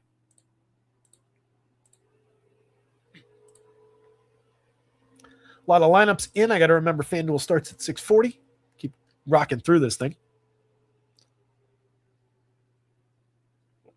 Hit the like button. Subscribe to the channel when you get a chance. Check out rotoscouts.com. Subscribe to the website. Everything's under $1 a day, guys. You get access to all of it. You get access to baseball, hockey, basketball for the playoffs. Still going on. Those are projected right now. I'll get those updates in as soon as the show's over for tonight's games. Just 2 games to deal with. It's heaven. It's basketball, NBA DFS heaven once we get to the playoffs. It's fantastic. You get those, you get all the baseball info. So pitcher projections, hitter projections. You get these statistical dashboards with just this exact layout in image form game by game. So you can do your own analysis of these things. Top stacks, power index, home run picks that, as somebody mentioned, have been on fire to start things off. Lot of bang for your buck over at Rotoscouts, under $1 a day. So go check it out. Weekly, monthly, quarterly plans available. Yeah, Tiz, Yanks are leading the way again at the top of the stacks board. Just unsuppressible against Jack Janowitz. Absolutely. 6+ implied total. The 5 obvious guys in that lineup are all above the magic number for home run upside, and Belly is just in the high 9s, just below it. So major upside for the Yanks. They could Yankees it and come through and whiff their way through Jack Janowitz, but he's not that type of pitcher. He just allows such frequent contact. He's just bad. Low strikeout, a lot of contact, just the ideal target. Yanks will be popular, but worth it. The Rays coming in at 4.33, going up against Sean Burke, who is maybe a little bit underappreciated. 24.2% strikeout against just a 4.8% walk is pretty great over 2 starts. Well, great is an exaggeration, but it's a 19.4% strikeout minus walk. It's good. 3.60 ERA, 3.34 xFIP. Last season had a 22.3% strikeout, but walked too many. Got a lot got away from him at a 10.6% walk rate. 4.29 ERA, 4.70 xFIP. Was capable of missing bats, though, with that 10.5% swinging strike rate. So far, that's actually gone down this season. So if he can pick that back up, maybe he finds even a few more Ks along the way. And most importantly, if he's not walking people, seems like maybe, and I haven't looked at any of his zone numbers, but maybe he's working a little bit more and succeeding a little bit more around the edges, finding those Ks and not needing the swinging strike, but not getting those called as balls, not getting losing those hitters to walks. It's 2 starts, it's 15 innings. It also doesn't matter. But I think he's at least, loosely playable. 6,500 definitely works against this Rays lineup on DraftKings. That is one of the more playable SP2s. If we're not going to Arrighetti, the obvious one, I think Burke's in play. 8,000 on FanDuel, I like it a lot less. I think you're more just dart throwing at that price. And then you get the combo Jesse Schultens in bulk relief behind Cole Sulser. Schultens not likely to give you more than 2-3 here. Burke did go 6 in his middle start. Just 1 earned run on 4 hits to Toronto. Struck out 7 in that game, I'll add, against a low strikeout Blue Jays team. That kind of a day is in play against these Rays. Wouldn't shock me. Going to the Rays, though, I think absolutely on the board as well. 4.33 implied total for them. Chandler Simpson off the top, 41.33. Definitely playable. 4.07, 4.35, 4.75 start for him. He's outrageous. Just does everything with his speed, puts the ball in play, and beats everything to the base. 51.29, differently priced for Junior Caminero across sites. That's a stupid low price for Junior. Put him together with Ronald Acuna. I was talking about it with XX Cubs, with Dennis yesterday. You could build a lineup on FanDuel that's like maybe grab 2 guys from some of these pockets of value. Players like Junior Caminero, some of these low prices kind of break the need for correlation to at least some degree. Monster opportunity for Caminero. You can see 15.57 in the home run model today. Dude's outrageously talented. Should never be that cheap. Jonathan Aranda at 41.34. Off to a okay start. 101 WRC plus, but a 362 xWOB under the surface. 3 home runs on the board is nice to see. Solid premium contact so far this season. Just think he comes around as far as the average, the walks, and he draws his on base, and we see him really surge this year. 49.39 for Yandy Diaz, one of the top players in the league, one of the best players in their lineup. 3 home runs, 365, 452, 556 start for Yandy this year. Jake Fraley, Cedric Mullins, Richie Palacios, Hunter Fiducia, and Taylor Walls make up the rest of your Rays lineup. Every single one of those guys is a mix and matchy type player so far this year. Richie Palacios making good contact, 12.5% barrel, 50% hard hit. That's not been his game in the past. I wouldn't expect it to last, and he hasn't done much with it in his 25 plate appearances. That's also probably 4 batted ball events. On the White Sox side, I mentioned Sam Antonacci debuting today. Doesn't look like he made it to the DraftKings board. Dead min price is kind of interesting for me. If we're going to these White Sox at a 4.26 implied against the opener follower situation here, getting that in there at mid price in the outfield kind of works. That's really interesting. Antonacci was rocking and rolling in the minors. Also had a successful WBC for Italy.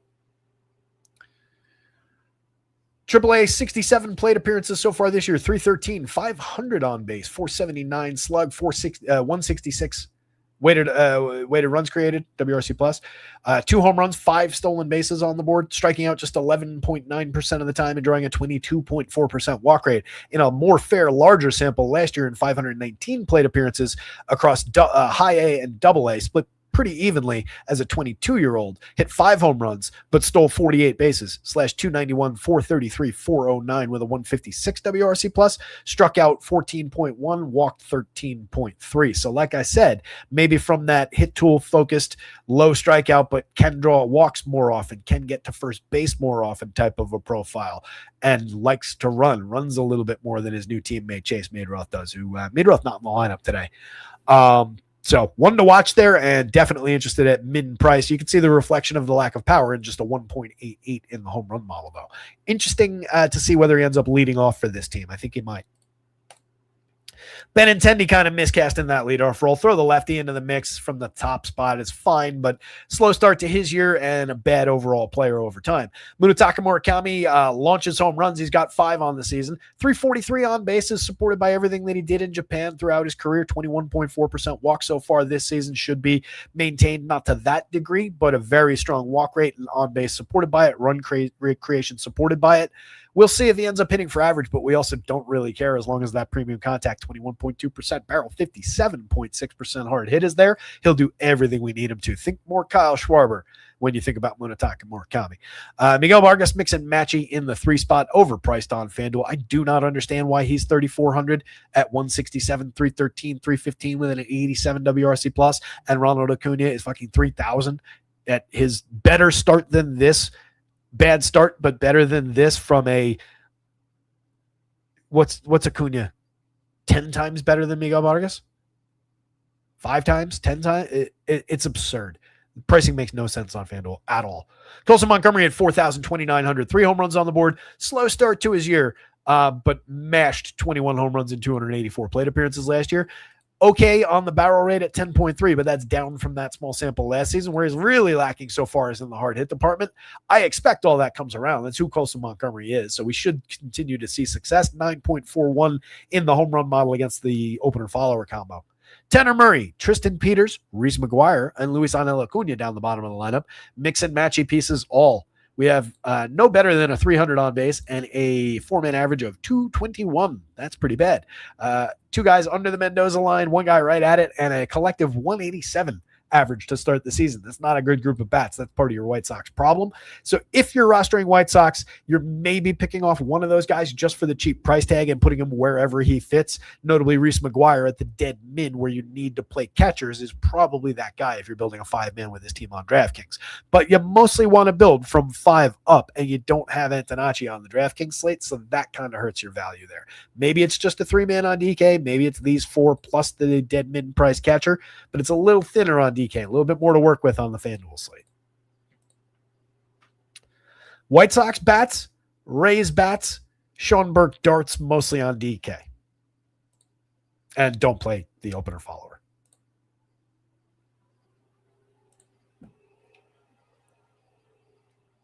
Blue Jays and Brewers lineups are in. Chad Patrick against Dylan Cease. Dylan Cease, major strikeout artist on the mound. We know games can get away from him with efficiency, with the walk, but when he's on, he's absolutely dynamite. It's a very good Brewers lineup on the other side that knows how to draw a walk, knows how to get to first base, but they are diminished. Jackson Chourio on an ongoing basis. Christian Yelich went to the IL the other day. And they're a team that, for fantasy scoring, we've talked about it throughout the season, they're more of a run creation engine than they are a major source of big fantasy scoring events, with maybe the exception of our guy, Gary Sanchez, in the middle of the lineup. Gary, 5 home runs on the board in 34 plate appearances this season, just destroying baseballs, 29.4% barrel, 52.9% hard hit. Your last remaining Gary Sanchez fan on the planet is right here. We've talked about Gary for years. I think you guys know that.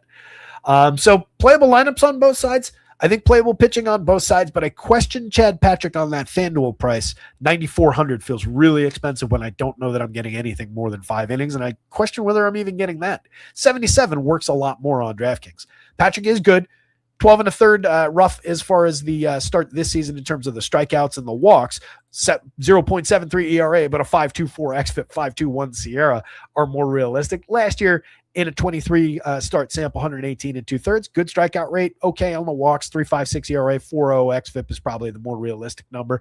Good, not great, fourth starter type with a little bit of strikeout upside. But the Blue Jays are low strikeout in general. There are high quality bats in that lineup, and I don't know that I'm getting more than 5 on Patrick. So DraftKings for the win bonus, maybe. FanDuel not without a quality start at 94. That's just too high of a price. Starting things off with Nathan Lukes is interesting for the Blue Jays. Bad start over 31 plate appearances, but he's better than 071, 129, 071. Last year, for example, 255, 323, 407 is okay. 12 home runs on the board. Needs to get on base if he's going to be up in the top of the lineup. I think on opening day, he was hitting like second between Springer and Vladdy. And I was saying, like, that's a really interesting spot for a guy who I think can get on base. But he just has not done so far this year. So just right now, mix and matchy for a cheap price. Dalton Varsho at 4,000, 2,800. Playable, 3 home runs on the board, lefty back going up against a middle-of-the-road type of a righty. You're just playing him for one good batted ball event. Look for that home run upside, 8.67 in the model today. Vladdy at any price, major source of barrels, hard hits, 328, 443, 448 start to his season. Don't let anybody tell you that Vladdy's not good. As with Sanchez, don't let anybody tell you that Jesus is not good either. Pair of home runs, 292, 352, 479 start to his year, 132 WRC plus.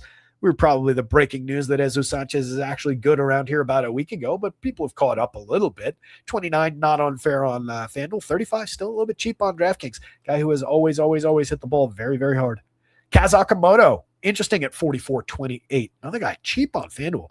Blue Jays are cheap. A little bit more expensive relative to the DraftKings cap, but not by much. I know it's a low total, but this is really cheap for some pretty good bats. Even leaving Luke's out of the equation, if I just started Varsho and 4-man that. Under 3,000, 29.50. So I'm at 3,000 a man. That's not bad. If you include Luke's and 5-man it from there, or actually, I think I would probably go to Ernie Clement if I was going to 5-man that. And honestly, I can make an argument for doing that. Leave Varsho out of it as well and take Andres Jimenez at 31 and fill shortstop there. Now I'm picking off the entire infield. Jesus Sanchez in the outfield. I'm paying $38.80 DraftKings pricing for the 5-man. So $3,900 a piece. I think that works. Very, very affordable Blue Jays. You also get the Lenin Sosa on this team now. Very interesting bat. 10.1% barrel, 43.8% hard hit, a sneaky source of power throughout the season from the White Sox lineup last season. He had 22 home runs last year. Had a 100 on the nose WRC plus, just a 170 ISO, but 22 homers in 544 plate appearances. Fills 3 positions on FanDuel at 2,300. First base only kind of sucks. You can't have him and Vladdy in the same DraftKings lineup. That absolutely blows. He needs second base eligibility, but that's a really interesting bat on FanDuel. If you're building 20 Blue Jay stacks on DraftKings, he could be in a few of them instead of Vladdy, but primarily you want Vlad. Yeah, Jimenez at 31 on both sites, second base eligible on FanDuel to go with the third base. He's got 3 home runs on the board, 3 stolen bases, and an interesting start for a guy who once upon a time was a fairly highly regarded prospect. Just a 297 expected WOBA under his 356 actual, though, is probably indicative of a return to form coming very, very soon. Low strikeout puts a lot of balls in play in general, though, throughout his career. So a guy who's always at least in the mix for some cheapo DFS shares. More affordable on DraftKings than he is on FanDuel at 31, though.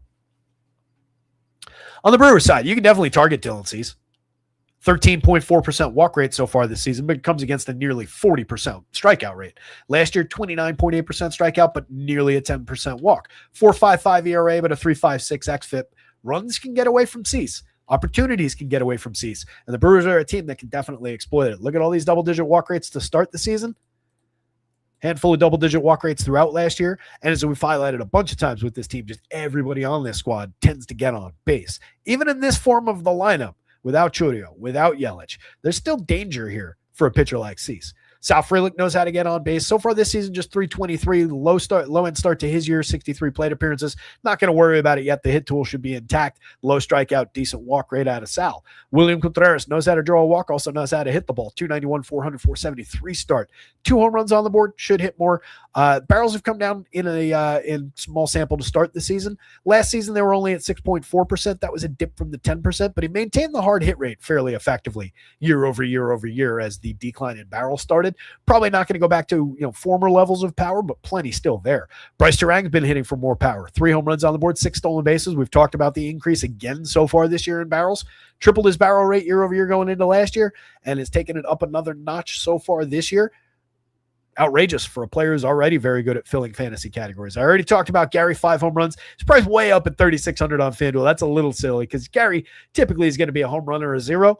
On DraftKings, where you actually need the catcher spot, 3,500 also has first base eligibility over there. Jake Bauers at 42 at first base, though. That's who you want at first, so you go catcher first with those two if you're rostering them. 15.4% barrel, 56% hard hit from Jake so far, 5 home runs, 135 WRC plus, and effective 218 plate appearances last year. Created runs 14% better than average in that small sample, hit 7 home runs, stole 8 bases, 333 WOBA, and a 356 expected. That's a good player. Brendan Lockridge, more mix and matchy, but a guy who's off to a good start, a 341 on base, 3 stolen bases on the board. Look at all the steals down the column for this team. Garrett Mitchell, another guy off to a tremendous start. A lot of barrels so far, 61.9% hard hit. Not going to be sustained at that level, but a guy who has hit the ball at least squarely in small samples in the majors in the past and has a decent pedigree, 147 WRC plus to start his year. Joey Ortiz, the barrels, the hard hits have come back down to the previous 2 seasons level, so for a moment, it looked like maybe we're going to get the guy from 3 years ago back in terms of the barrels and the hard hits, but instead we've just got this diminished guy again. Mix and matchy down the bottom of the lineup. David Hamilton, few good pieces of contact early in the season, 4 stolen bases, but has already come back down to earth. Pretty weak down in the last 2 spots, pretty strong through the first 7, though. Brewers very playable despite that 3.62 total. If the game gets away from Dylan Cease, they can run it up in a hurry and then get into the bullpen here. All 4 things are playable. Probably goes Dylan Cease, Blue Jays bats, Brewers bats, Chad Patrick only on DraftKings, and really only loosely playable.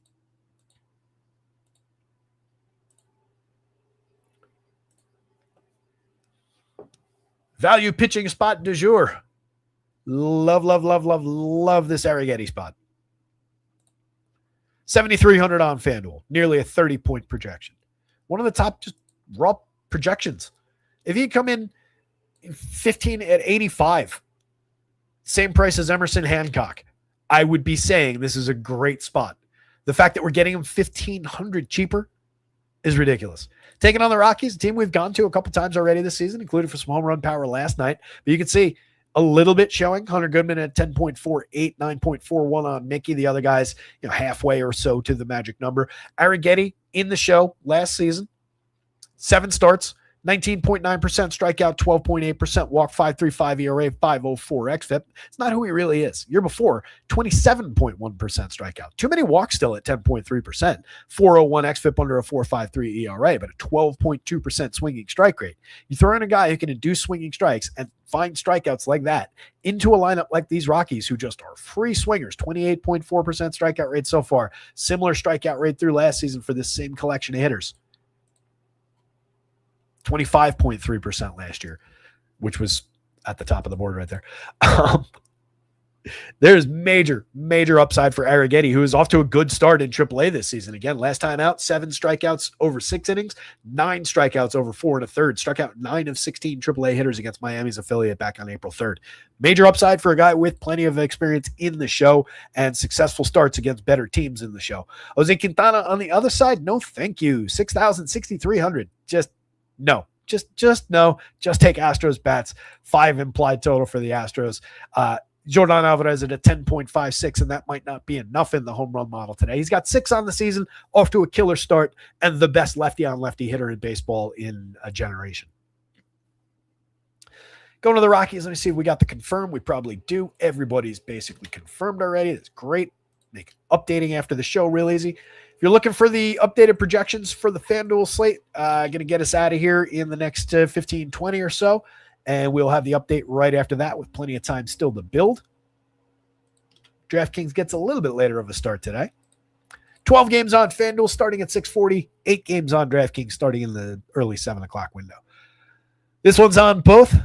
3-6-7 implied for the Rocks. So again, we're really, I think, looking a lot less interestingly at Colorado here. They remain cheap. They are showing a good value score on the FanDuel, on the DraftKings rather, stacks board. A little bit less so on FanDuel. They're not aggressively expensive on FanDuel, but you get Mickey priced up at 35. You get the rest of these guys in the upper twos rather than like the lower mid twos, or how they're priced relatively on DraftKings. So a little bit more value over there. You do probably have a good argument to be made from a game theory DFS kind of an angle in if Arrighetti is going to get really, really popular, and I think he does at that cheap DraftKings price, then maybe I do grab some of the premium Rockies bats and try and target that ownership. I think that makes sense for a few shares. If you get over the top with Arrighetti ownership on the mound, grab a couple hedge positions with some Rockies bats. Perfectly fine, probably advisable. If you're not rostering Arrighetti, if you're just building one lineup, it's probably not the team you want to go to. If you're building 5, though, I would throw a Rocky stack into that. I think that's reasonable. There's just enough upside. Again, Moniak and Goodman are a big part of that. I think Edward Julian in the leadoff spot at 2,900, 2,500, given his knack for getting on base, 385 on base now that he's finally getting regular plate appearances after I traded him in the Dynasty League. 356 XWOBA under a 370 actual, 119 WRC plus. Has a little pop in the bat as well. 11.5% barrel, 46.2% hard hit. Doubles, home runs, at least on the board for him. We're going to love him when he's in Coors Field, but as long as he's leading off ahead of their power, that's an interesting way to build up this stack, and a cheap one. Mickey has 5 home runs on the board already this year, 405 ISO, 323 XWOB is your concern under that 382 actual, but he's shown good ability to hit for power from the left side over the last few years. Goodman's their elite power bat, 4 home runs on the board after a double dong last night. Troy Johnston, TJ Rumfield from the left side, both guys who can put bat on ball with a little bit of authority, pair of home runs apiece. Decent starts for both players, matching 118 WRC pluses. Ezekiel Tovar can hit the ball hard too, 8.7% barrel, 47.8% hard hit. Just a lot of swing and miss in his game. Somebody that Arrighetti's going to look to victimize with the swing and miss. Willie Castro, a little bit better than a mix and match type utility man. Bad start to his season, but a good enough player to at least consider for a few shares if you're building with more than one Rockies lineup. And then Jake McCarthy, Jordan Beck down lineup, just another outfielder at the absolute ceiling. Neither of those guys overly desirable. On the Astros side, Carlos Correa in the leadoff spot at 45 at 35. Totally fine. Those are fair prices for Carlos Correa. Has always hit the ball hard. He's finding success back here in Houston, 288, 354, 390, and hitting in front of Jordan Alvarez against Jose Quintana. That is a killer spot. Definitely want some Correa in my life tonight. Isaac Paredes at 4,200, 2,900 in this ballpark. Always interested in Isaac, where you can just pull the ball down the line and dunk it over that left field wall for a cheap home run. That's the nature of his home run hitting so far. None on the board, but this is a great spot for him to find one. Christian Walker at 47.35. Definitely priced up a little bit given the hot start, but those are a reflection of who Christian Walker once upon a time was. Those would be perfectly fine prices, a year and a half, 2 years ago for Christian Walker. He's just been in a free fall. The strikeouts went way up over the last 2 years. The home runs came down. So far this year, he's entirely corrected that. 313, 389, 594, 4 home runs in a small sample. And again, most notably, the return to the mid-teens type strikeout number. If he can maintain that, or even just, around low 20s, different hitter, different season for Christian Walker, back to the norm. Cam Smith at 4 at 32. Good start for him. 3 home runs, getting on base like crazy. 361 on base, 393 xWOBA. Hits the ball pretty hard, 17% barrel, 53.2% hard hit. Definitely a buyer on the Cam Smith upside at this point. Jainer Diaz, scuffling along. It's been pretty bad this season. Hit 20 home runs last year in a down season. Just sees everyday regular plate appearances, entirely affordable, and is a good hit tool catcher. Low strikeout, low walk rate, a lot of balls in place. So just buy the frequency. Joey Loperfido, Nick Allen, Bryce Matthews. Between those 3 guys, Loperfido's the one you want. He's the only one down there with an actual bat. The other 2 guys just mix and matchy. Arrighetti, Astros bats, close. Top 2 things from this game. Rockies bats as a contrarian dart throw against Arrighetti's popularity. Maybe here and there, but less appealing than they were yesterday. I want no Jose Quintana in my life.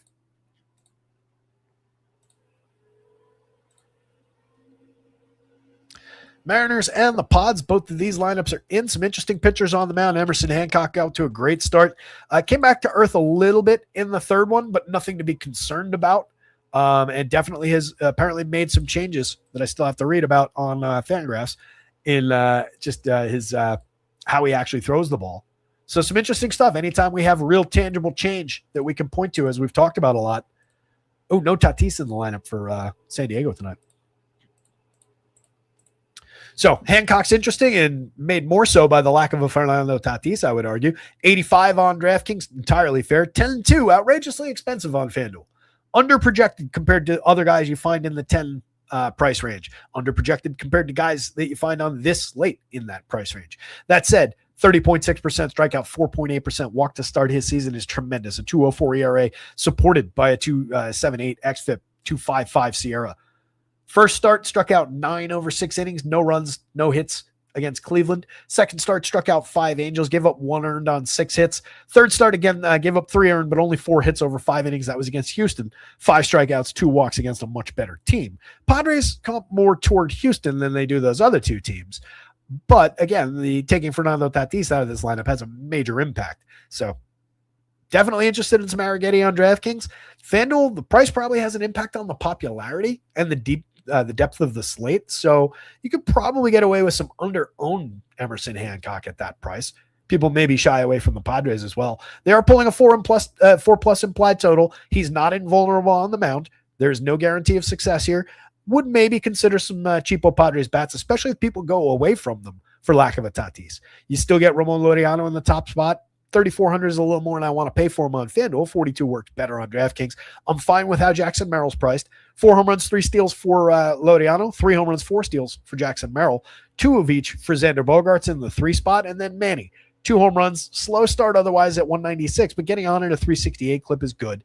366 xWOBA to support the continued idea of upside and Manny Machado returning to his star-like ways. A little bit cheap at 47 on DraftKings, 33 on FanDuel. Gavin Sheets is an entirely capable lefty. I like him better in the outfield at 26 than I do at first base for 37, but he's very playable at first base, and that is a cheap overall price. Nick Castellanos, just another outfielder at the absolute best. Ty France, mix and matchy, and I really don't like the first base and just what he delivers on a regular basis from first base. 278, 350, 500 start to his year. He's got a home run on the board, 142 WRC plus. Tends to succeed more with the hit tool. He's gotten a hold of a few given that 18.8% barrel so far this year. But you can see what that really looks like in years past. More pedestrian type numbers right around the averages. Jake Cronenworth gets on base, but has not done so far this year at 242. Freddie Furman, decent hit tool, but has not done so far this year at 161 on the average. Those things should normalize over time. Both those guys are playable. Probably don't want them both. It's a one or the other situation. Furman, inoffensive at 2,600 a catcher on DraftKings where you need it. If you go into the Mariners, coming back the other way against Randy Vasquez, 9,800. Another price that is just out of line on FanDuel. Yeah, 27.5% strikeout over 3 starts, 17 2/3. Fine. Inducing a 14.3% swinging strike rate. I'm impressed. 102 ERA against a 302 xFIP. Those are fine. Those are great numbers. Last year in 132 innings, over 26 starts, he struck out 13.7. You're telling me he's made that much of a jump year over year? 9.2% walk against a 5.8. I buy that maybe a little bit more than I buy the strikeout jump. This stuff is still below average. It's not like he's made an insane leap in this department. Year before, 14.4% strikeouts over 20 starts in 98 innings. 4.87 ERA, 1.51 whip, 4.90 xFIP. He's this guy. He's not this guy. I'm pretty sure. So, don't like it at all at that FanDuel price. 8,000. I do think you could throw a few darts and some strikeouts in the Mariners lineup on DraftKings if you're so inclined. He's not terrible. I just don't think he's the guy that has found these strikeouts this year. I prefer Hancock in all situations. Mariners bats against, I would probably draw Mariners bats before I draw Randy Vasquez shares. Brendan Donovan for 3,400. Very effective way to get things started. He's been getting on base like crazy this year at a 417, creating runs 80% better than average. Those numbers will cool, but he's always been good at getting to first base. Solid hit tool, even a little bit of pop in the bat. Cal Raleigh, 2 home runs on the board, otherwise 145, 231, and 261. Those numbers won't linger down there forever, but he's a high strikeout player. Needs to find his walks again. 10.3 down from 13.8 last year so far in the small sample. That needs to go up. The strikeouts need to come down a little bit. 33%, he can support it with his power, but you'd like to see him more in the mid-20s like he was last year. 9.1% barrel, only 25% hard hit. That's where your homers have gone so far. That's where your extra base hits and quality have gone. I expect it comes back in the long term. There's no reason to think it wouldn't. It's just a really bad start for a player who was way, way over expectation. He had 2 seasons last year. So maybe we're just terrible this year to make up for the second one. 4,500, 2,900 is cheap for a player as talented as Julio, a guy who's 30-30 type talent. 206, 308, 279, and another very cold start for Julio, though. It's problematic at the beginning of the year for these Mariners. Josh Naylor's off to a bad start. 3,924. He's gotten really, really cheap, though. 42 and 3,500. Rosarena remains affordable on DraftKings, expensive on FanDuel, but worthwhile. Home run, 4 stolen bases, 408 on base, a 143 WRC plus, one of the guys supporting the offense for this team. Luke Raley and Dom Canzone are also helping support some offense. 18.8 and 13.8% barrel rates. Those aren't outliers. These guys, they're outliers given how high they are, but that's not outlier for those guys to have good barrel rates. Double digits for both players over the last 3 years straight. So both those guys have always hit the ball hard, finding a little bit of success in terms of the power. 3 home runs on board for Luke Raley. Canzone, 2 home runs, but just at 200, 275, 457, but does have a 110 WRC plus, a 386 xWOBA to help us envision the actual good player that's lurking there. Cole Young, Leo Rivas, mix and matchy. This team is eagerly awaiting the arrival of what's his face, their hotshot rookie, whose name fell out of my head in the middle of that sentence. You know who I'm talking about. They gave him a big extension. One of the guys we were talking about. Somebody will drop it in the chat. Anyway,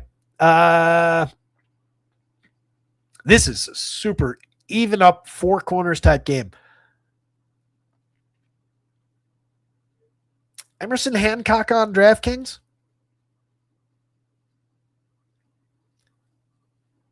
Mariners bats. Padres bats. Randy Vasquez on DraftKings. Emerson Hancock on FanDuel. Randy Vasquez on FanDuel. I think is the right way to put that together. Bandbox alert. 465 implied on the Rangers side. 496 implied on the A side. Might have gone up since I put this together. Home run pick of the day comes out of this game.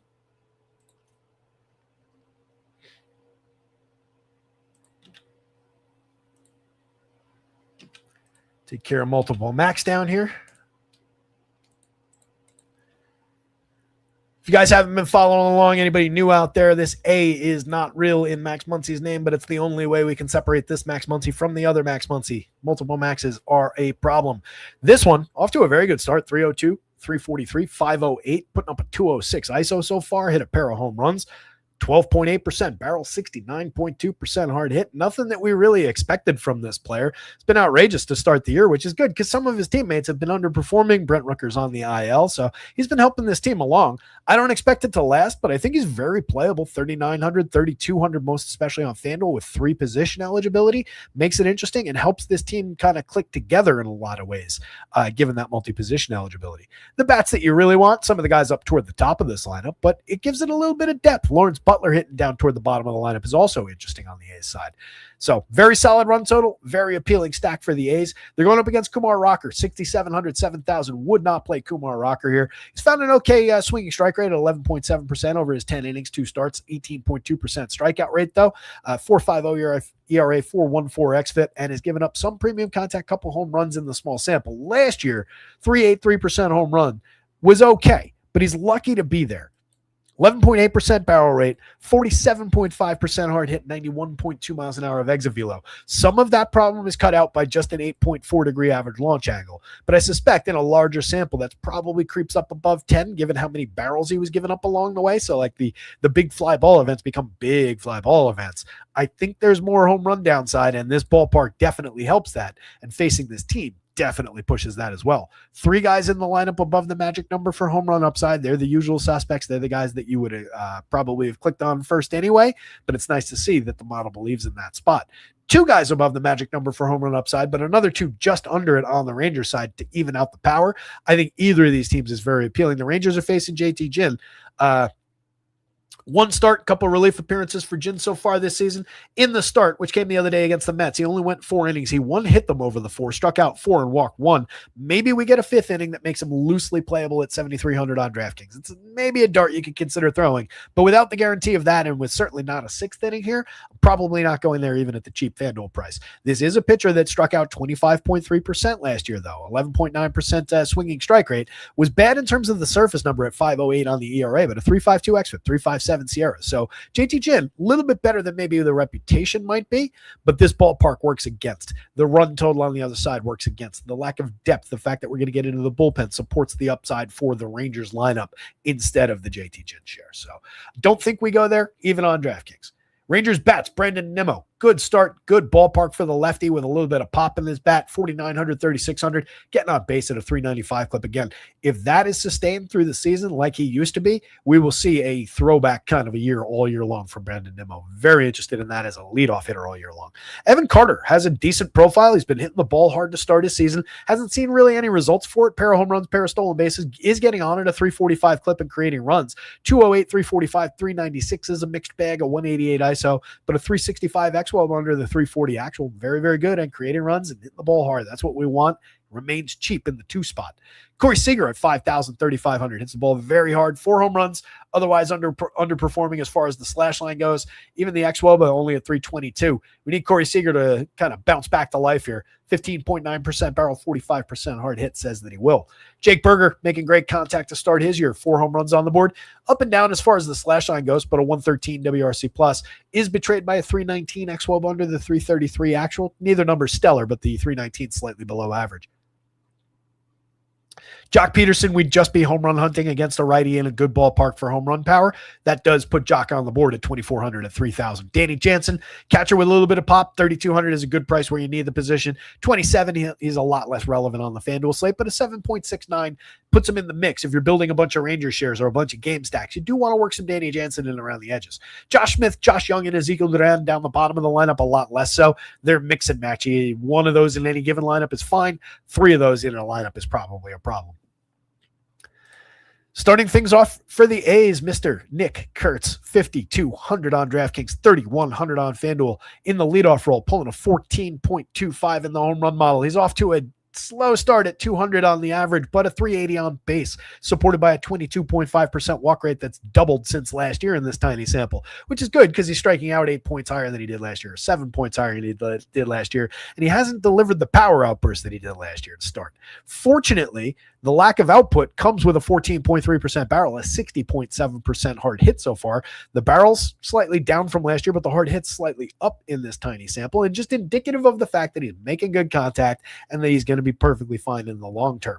360 XWOBA supports that as well under the 329 actual. Even with all the mess, does have a 106 WRC plus and happens to be your home run pick of the day, Mr. Nick Kurtz. I was torn between him and Tyler Soderstrom.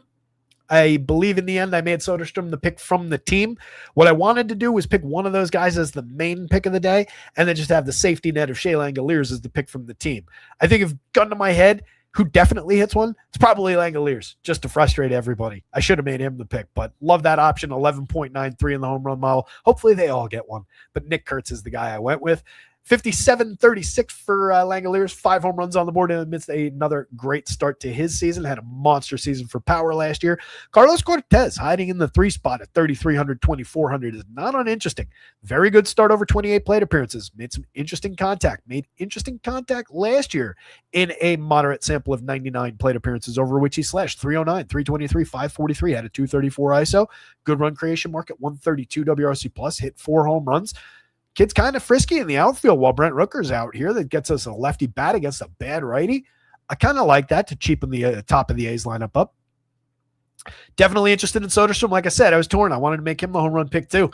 10.1 in your home run model. A little bit probably more under the radar maybe than Kurtz is, than Langoliers is. Not that people don't know him. He would be the third click in most people's builds, but a little bit probably lighter owned, a little bit cheaper as well. Pop him into the outfield on either side. First base eligible on FanDuel, but I don't think I go first base util using him and Kurtz, I probably just put Soderstrom in the outfield, get to a higher grade util.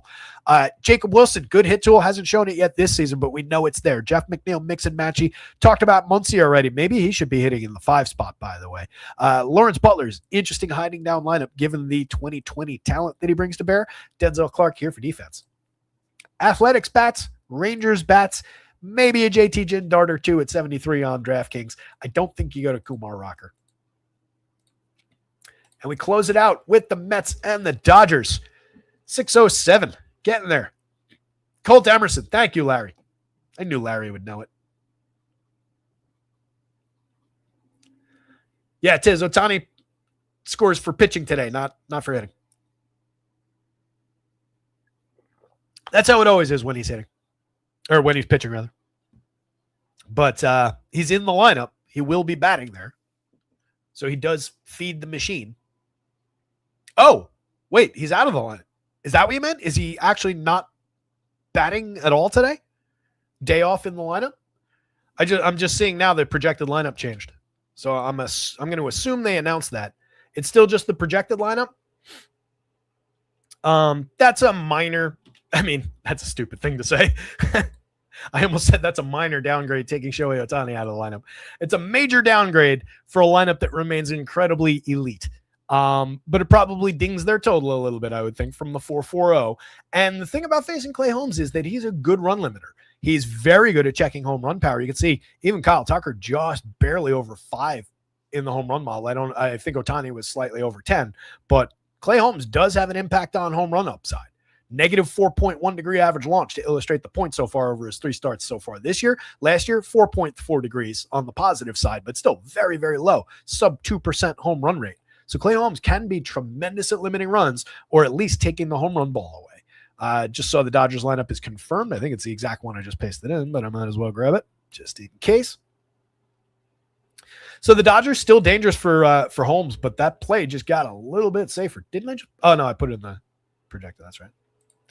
That Clay Holmes spot got a little bit safer, 87.94. I don't love the FanDuel price because what Clay Holmes doesn't typically come with is strikeout, and the Dodgers aren't really typically going to feed you too many strikeouts. So probably not still a good DFS spot, but an improved one.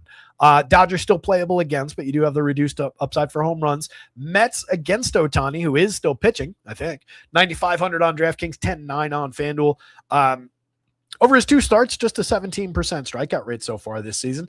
That amounts to 2 6-inning starts, 2 strikeouts in the second one against Toronto, low strikeout Blue Jays. He only allowed 1 unearned run on 4 hits in that one, 6 strikeouts, 3 walks, no runs on 1 hit over 6 against Cleveland. So over 12 innings, he's allowed 5 hits and 1 unearned run while striking out 8.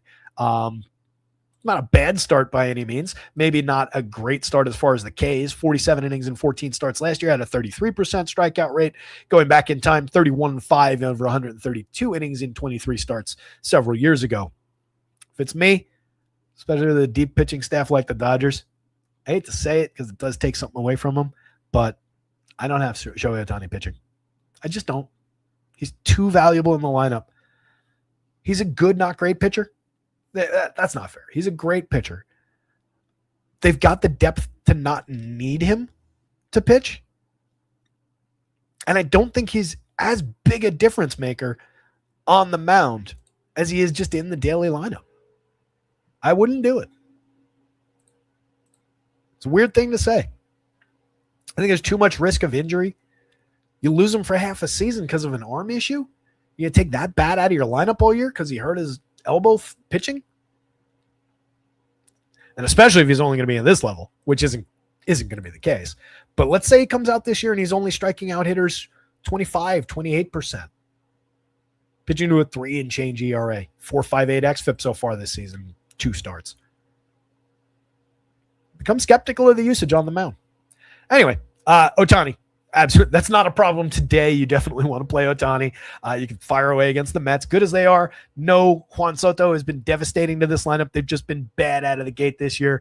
No real signs of life so far. You can see the collective 9-man projected lineup has a 215 average with a 283 on base.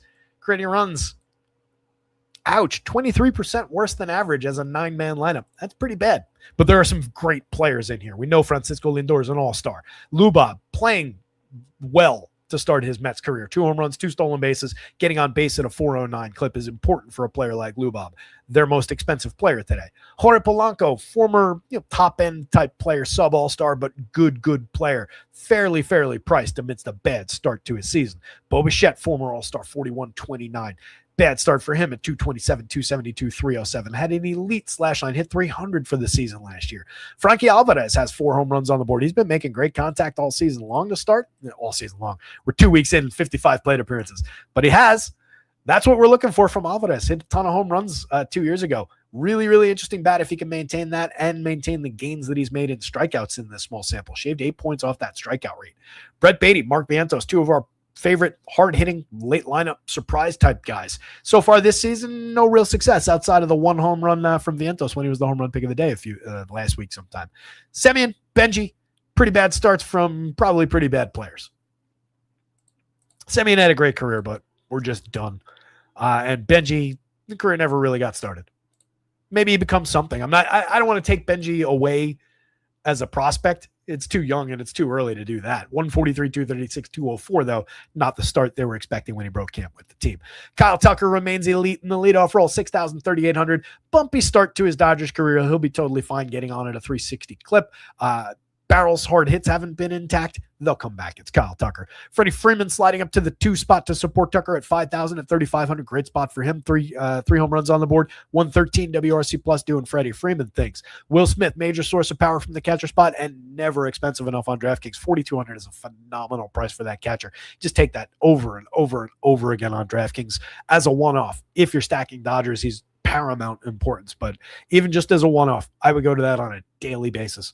That is just too cheap, and he always is. Teoscar at 48 is pretty cheap. Max Muncy at 43. Andy Pajes, in amongst his crazy hot start, is still cheap on DraftKings. Pajes is 38 on FanDuel, a.k.a. 800 more than Ronald Acuna Jr. Same price as Kyle Tucker. Paz is only 47 on the DraftKings slate. He's hit 5 home runs already this year. Max Muncy has 4. He's getting on it just a 317 clip, drawing just an 11.1% walk while striking out a little bit too much. Those numbers are normalized back up to that usually stellar on-base percentage and walk rate over a larger sample of plate appearances from Max. Total faith there. Dalton Rushing, their young catcher, 3,100, 3,000. Definite upside for him. 3 home runs in 14 plate appearances. Premium prospect for this organization that just has too much to work with going down through the system. Hye-Sung Kim, Alex Freeland down the bottom of the lineup. 2 more capable guys. This is a 9-man up and down lineup that you can definitely get to. And they're cheaper today. It's easier to build with Dodgers without Ohtani's bat in there, honestly. It's a major step down, but they remain absolutely elite. This is the second best lineup on the entire slate today. So ridiculous spot still, even against Clay Holmes. But again, he does check power a little bit. He's good. I wouldn't be surprised at all if Clay went out, pitched 6 innings, gave up 3 runs, no homer, came away with 4 strikeouts, something like that. Shohei Ohtani. Clay Holmes. Dodgers bats, Mets bats. I said it. I don't like Clay nearly as much at 94 on FanDuel, by the way. 87 on DraftKings, I think, is where you want him. It's not a great play. It's just a depth spot. It's 150 lineups type play, not a 1 lineup type play. You can see where he is on the board. There's your pitching board one last time, guys. Again, your value play of the day is staring you in the face right there with Spencer Arrighetti going up against those Rockies. Maybe it doesn't work out. Definitely going to be very popular on both sides given that pricing, but plenty of upside for a bunch of strikeouts, 6 good innings, a win, quality start, et cetera, et cetera. His team is one of the top stacks going up against their low-end pitcher. Just everything. All the stars are aligned for Spencer Arrighetti in that spot tonight. So if you know DFS, that's going to definitely go bust. He's your go-to guy there. As mentioned when we were breaking down pitching earlier, I do think your best alternative in the bargain bin on DraftKings is Sean Burke at 6,500. Probably a little underappreciated going up against the gettable Rays team. That's going to be offset in ownership pretty dramatically, and you gain 500 in salary too. That shouldn't be overlooked. Primo options up at the top on both sides. More to work with on FanDuel. A lot of depth on your FanDuel board. Shorter slate on DraftKings. Again, cut lines around Clay Holmes. I don't really want anybody that's projected below Clay Holmes on this slate. You got a couple opener followers down there. A couple terrible pitchers in bad situations. Couple like maybe useful guys in other spots like Tyler Mahle, JT Ginn, maybe Randy Vasquez if he maintains the strikeout gains. But nobody below Clay Holmes is overly appealing here. Home run pick of the day was Nick Kurtz from the Athletics. It is 6:16. We got a half hour till FanDuel starts. Not even. Let me get out of here. Let me go punch those lineups in so people can build. You guys absolutely rock out there. One last time, hit the like button, subscribe to the channel. That's down there. Jump into the Discord. There's a link. It's entirely free. You don't need to be a subscriber to anything. You can just come hang out, talk shop with the crew over at Rotoscouts. Check out rotoscouts.com. Everything's under $1 a day, all in pricing across every fantasy sport that we cover. Most of the coverage on baseball right now. You guys rock out there. Best audience in the industry. Good luck out there tonight. Somebody go win something. We'll see you tomorrow.